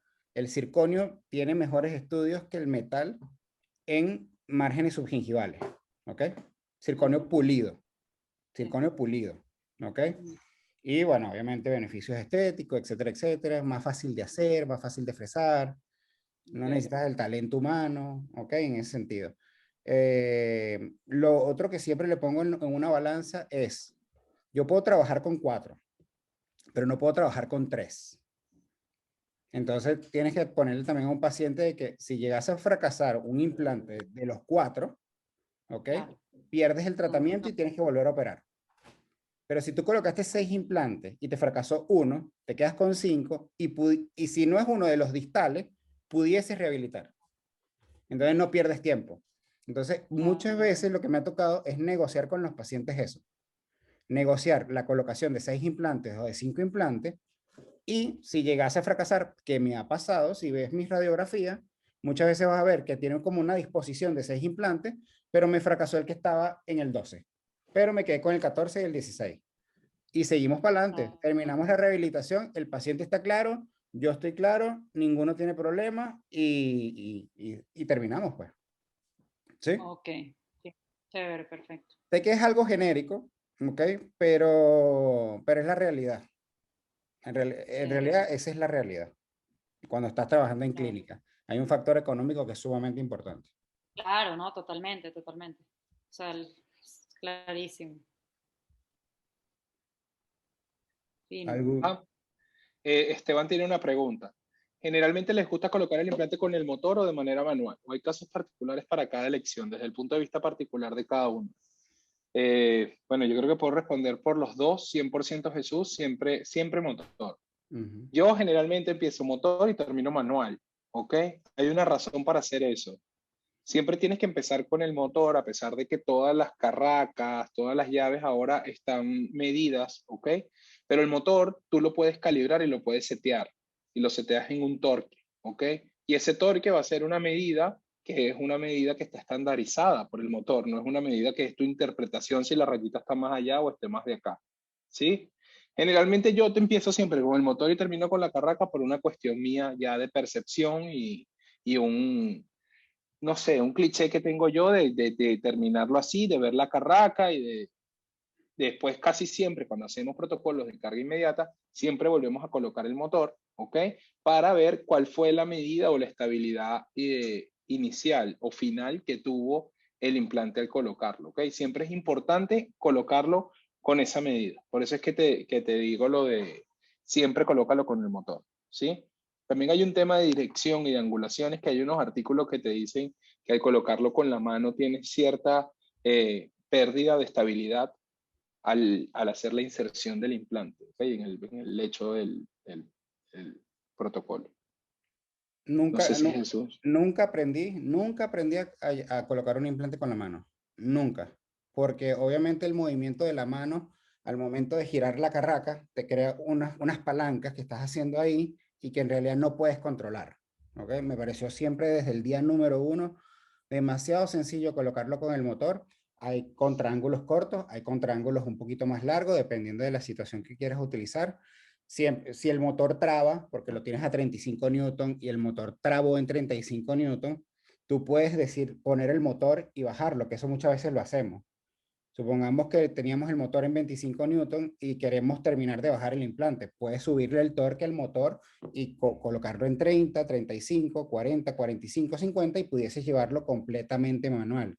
Cuando ya hemos tenido torques por arriba de 50, 60 newton, 70 newton, muchas veces no forzamos el contraángulo porque los contraángulos también tienen una fuerza de torque que no las puedes pasar. Normalmente son de 70, el de NSK, Entonces ya sabes que un contraángulo en SK no lo puedes pasar de 70 newton, a pesar de que el motor te puede decir 80, 90, 100, pero te vas a tirar el contraángulo, como quien dice, lo vas a dañar.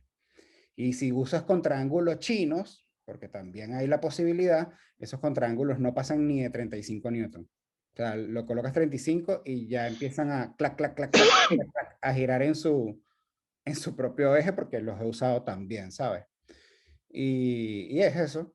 Muchas veces lo que hacemos es, si no vemos que no logramos, el motor siempre está puesto en 35 newton, pero muchas veces no logramos eso y lo que hacemos es parar a mitad de camino, bajamos el motor y empezamos, lo colocamos a 20 y cuando logramos 20, colocamos 25 y así vamos poco a poco. Después colocamos 30 y cuando el motor suena, clic, seguimos subiendo hasta llevarlo a la posición normalmente. Pero muchas veces terminamos el último pedacito de colocarlo manual si queremos mucha precisión de milimetrajes de que nos baje a la posición que nosotros queríamos. Pero siempre con motor, normalmente. ¿A cuántas revoluciones hacen la colocación final? Edgar lo colocó normalmente entre 25 y 30 revoluciones por minuto. 25-35, Esteban. Yo no paso de ahí, 25-35 y siempre lo tengo seteado en 25 newton. A menos que le ponga un poquito más de emoción a mi vida y tengo que hacer una carga inmediata con el doctor Hostos que empieza, ya, páralo, páralo, páralo, dale. Ahí se sube un poquito, la doctora Virginia lo sabe y Erika también, que han estado presentes. Erika, la otra Erika. ¿Por qué me pongo nervioso? Porque el implante, cuando tú lo colocas y él va girando, él empieza sin fricción y el motor agarra velocidad. Esteban que está ahí, el motor agarra velocidad, ¿no?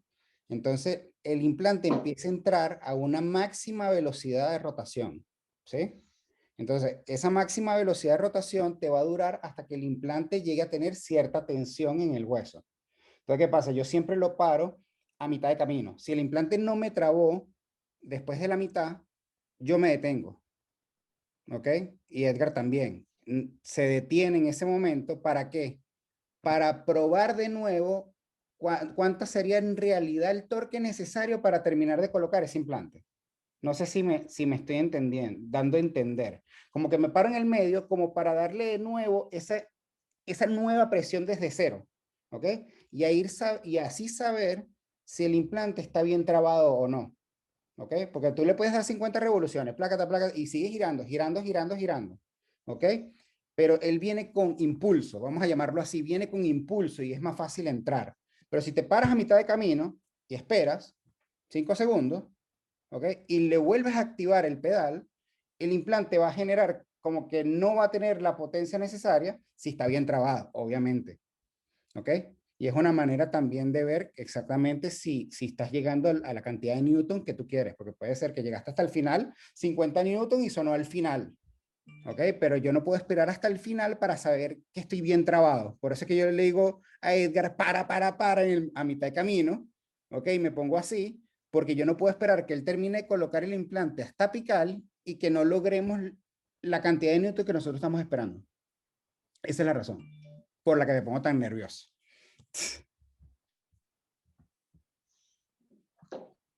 Pues bueno, Bueno, jóvenes, un señores, placer. nos vemos el miércoles A los que van a entonces. ver la clase en diferido, nos vemos. Hasta Saludos. luego. Hasta luego, doctora Pendino. Adiós.